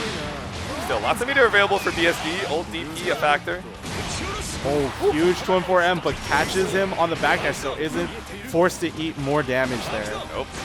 And trying to keep you at bay with the bonk in case we're looking for some sort of approach. The empty jump throw, do it one more time, and it's lethal. A little bit too far for it, so it's JH safe jump. Getting very close to Chip here, and catches him on the pullback, taking that round. Koji Koko now on set point. The anti-air Koisha recall. Koji Koko 1 round away from becoming our Slashback champion. BSG was able to put one on the board. Let's see if we can keep this going for one more game. Huge whiff punish with the 6-6L, pushing BSG all the way to the corner. His tournament life is on the line. He's plus. Right. One Brave counter out, 1 diamond down. It's EXDP to bring us back to mid-screen. Koji Koko knocking on the doors with the 5L and waits out the ultimate DP. It's 50 meter down the drain, 50% as well, putting you basically in throw range if we're able to build up the super. There we go. The DP buying just enough meter to go into the super. BSG should be alive with just a little sliver here. He has one more mix-up to hold. Okay, no ult skills to look for chip damage territory, but any stray hit might be enough. Spot dodge to go past the recall, but holding on strong in this West Coast corner. Spot dodge again right there. Koji Koko just waiting. Dash blocking his way in. Back dash is the throw, no punish. Yeah, doesn't quite get it, but the big block on the ultimate DP, the empty jump is not enough as Koji Koko seals his spot as their Slashback 2026 champion. Commanding performance from winners finals all the way to grand for Siegfried. Looking to had a shot, but still not able to put the commanding performance here throughout this bracket. With one more win on the top. And him hitting us with the little Wakanda Forever pose is Koji Koko, the pride of Wakanda. It's true, it's true. I've been told stories of this. Yeah, you know, and once again, it's really awesome that, you know, even on a loss, everyone's hugging BSG, making sure that he doesn't lose alone. That's the most beautiful part about fighting games. In fighting game events like Slashback, look at him. He doesn't look too bothered by it because he's got his homies backing him up. He's about to go right back to the bar to get another drink. Shout out the soju cocktails, man. I know there were like 3 Lich Kings just ready and lined up. Actually, they had run out of those because they happened to be so popular. So big shout out to everyone who's live on site at Slashback and supporting the bar that's able to provide this venue for us and so that we can see all of our favorite fighting games. But speaking of, right, you're talking about the support throughout, you know, BSG taking the loss. It was folks from Strive. It was folks from Uni 2. It was folks from, you know, his entire community and the friends that he's made along the way to be like, you know what? It was a solid performance, making it out of that second place in such a stacked bracket here for Slashback Granblue. But again, one more round of congratulations for Koji Koko, sealing it out for 2026.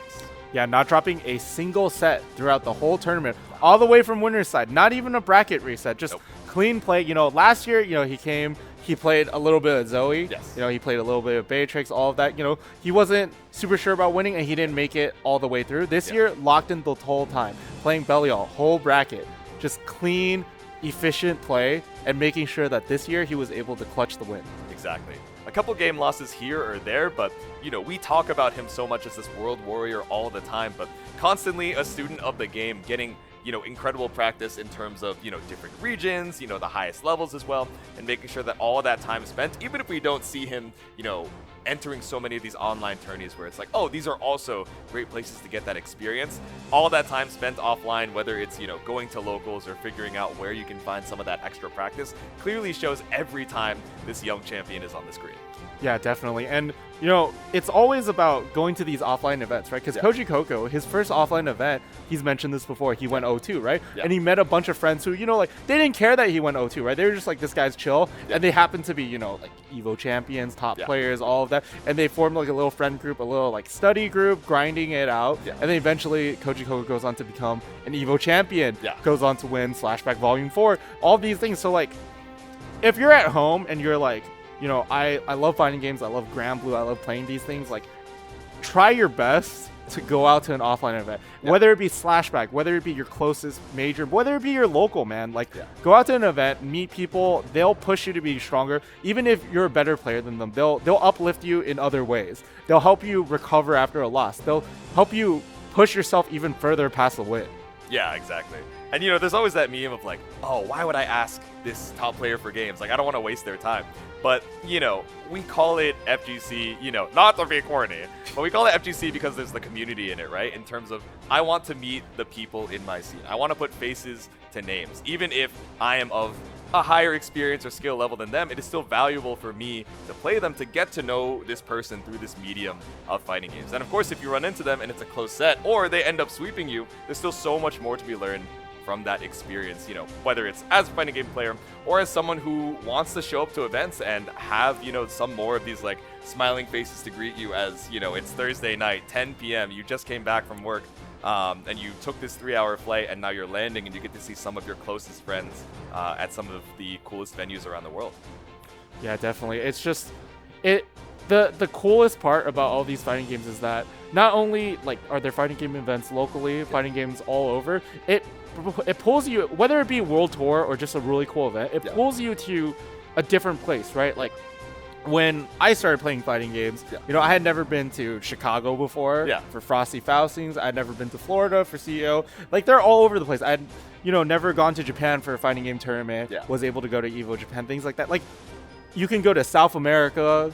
You could go, there's a community in Africa, there's people in Europe, all over. Shout out to the TOs that run everything everywhere. Shout out to, you know, the Slashback staff running such a cool event locally that we're able to go out to. Like, when if you're sitting at home, my point, not to beat the hammer in too hard, is that go to fighting game events, meet people, hang out with them. Whether your goal be to make friends, which it definitely will help you make friends, or to become the best, it will help you to become better if you go out to these events, meet people, talk to people, because it gives you a reason to want to be the best. Like, who wants to be the best of a community, like, of nothing? Like, who do you want to be the king of nothing? You want to meet all these people and be like, oh, they're so cool. I want to learn from them, grow with them. I want them to think I'm hot shit. You know? Exactly. But it's like, it's exactly like you're saying. What does it matter if you're like getting these championship titles or like grinding for hours and hours a day? You know, if you're not able to share in those accomplishments or even some of those losses with the folks that, you know, you're training up with and figuring out the game with and learning alongside, right? Like, there is so much more fulfillment to be found in, you know, running sets and talking about the game with maybe your opponents and folks you don't know that well, or your closest, you know, training partners, and really just leveling both of yourselves up, you know, in terms of gameplay and in terms of mindset, and just having that community to fall back on. Even if you end up, you know, taking a break from, or, you know, quote unquote retiring, whether that's Rabbit and Steel, Final Fantasy 14. I see you Deadlock gamers out there. I know you guys still have your, you know, tags from your fighting game days, and you're like, okay, I still think fondly on my time with all of these fighting gamers. But, you know, these are still folks that you can lean on whenever you get that chance. And even if you stop playing, you know, there's plenty of people here at Slashback that probably don't play anything anymore, but they show up for the vibes, the people, the drinks. Yeah, the Lich King. We love the Lich King out here, man. That neon blue nectar. It's beautiful. It's ambrosia. Though, shout out to the other, you know, soju cocktails. I'm a big Emerald Dream fan, especially now that the Lich King has, you know, ran out of tap. But yeah, even if your local venue doesn't exactly have a bar available, of course it has the folks that you can hang out with. You guys all know there are thousands of post-local stories, you know, just going out to random spots that are open at like 11 or 12 a.m. at night and just hang out with the folks that you want to spend that time with. Shout out to Chicken G's in San Jose. The best post-Slashback meal. Oh, yeah? I'm trying to think of like the East Coast spots. I remember one time, like after locals, we just went to like a local Chinese food spot. They were like, what do you want? I'm like, I could destroy like a massive plate of fried rice. And I swear to you, it was bigger than my head and was one of the best meals I've ever had, just vibing out. Yeah, definitely. We all have stories like that, man. Like, but yeah, just go to your locals, meet people, go to these events, go to Slashback, man. Yes. Volume 5. Listen, Slashback is the GOAT. Yeah. Like, I've been to every Slashback since its inception, right? And I will go to the next Slashback. I will go to the Slashback after. I will go to the Slashback after. As long as I breathe, I will go to Slashback. If I'm not at Slashback, someone died. If Slashback has 1,000 fans, I'm one of them. If Slashback has 2 fans, it's probably me and Shuabu. If Slashback has no fans, we died. We died. We died. We're gone. We're gone. Yeah. We're not on the earth anymore. Go to Slashback. Greatest fighting game event of all time. One of the greatest events ever, period. Not even fighting games. Like, you don't even have to play fighting games. If somehow on Twitch you wandered into this, you're like, wow, I love anime characters and they're fighting. That's cool. You're just here. You don't know what this is. Go to Slashback. We will change your life. Like, we'll boot up BlazBlue. We'll boot up Uni. Mm-hmm. We'll boot up Granblue. We'll boot up Koihime. You'll find something that you love. We'll boot up Foozies. Exactly. We'll boot up all your favorite games, but of course you guys are here to give some flowers one more time for your Granblue top 8. So we're going to toss it to the stage to give those guys their awards.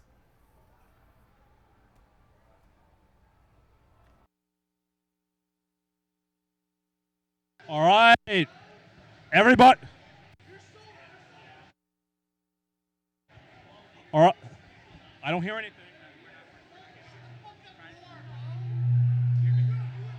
All right. How was that top 8? We're starting off with the award ceremony, and first up in 7th place from SoCal, PP Man.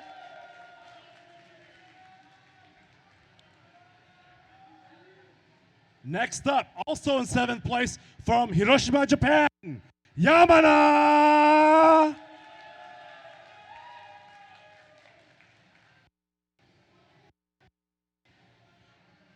In place from NorCal, in San Leandro, California, Elysian.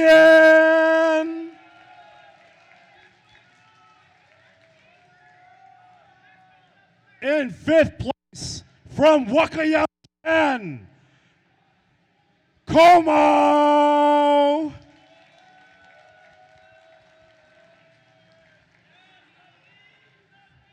In 4th place, NorCal's very own Vermilion.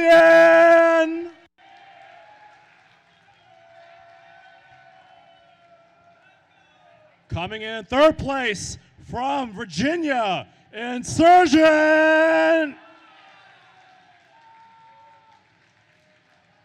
In 2nd, from Dallas, Texas, we have Blue Sky Guy.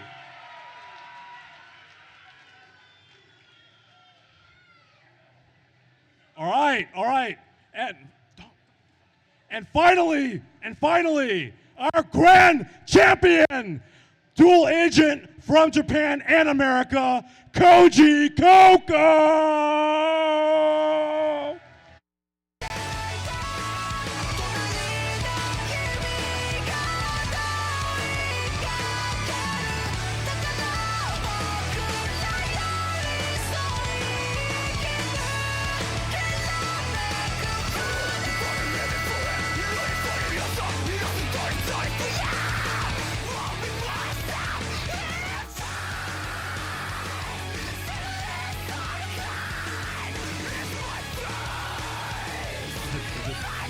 All right.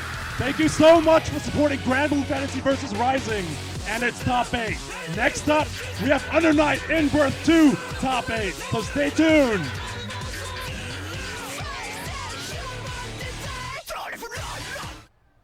And there you have it, folks. Congratulations to all of our competitors in the top 8 for Granblue Fantasy vs. Rising. If you love fighting games, stick around because up next we have the Uni 2 top 8 to close out the day. I've been Shuabu, joined by the lovely J2.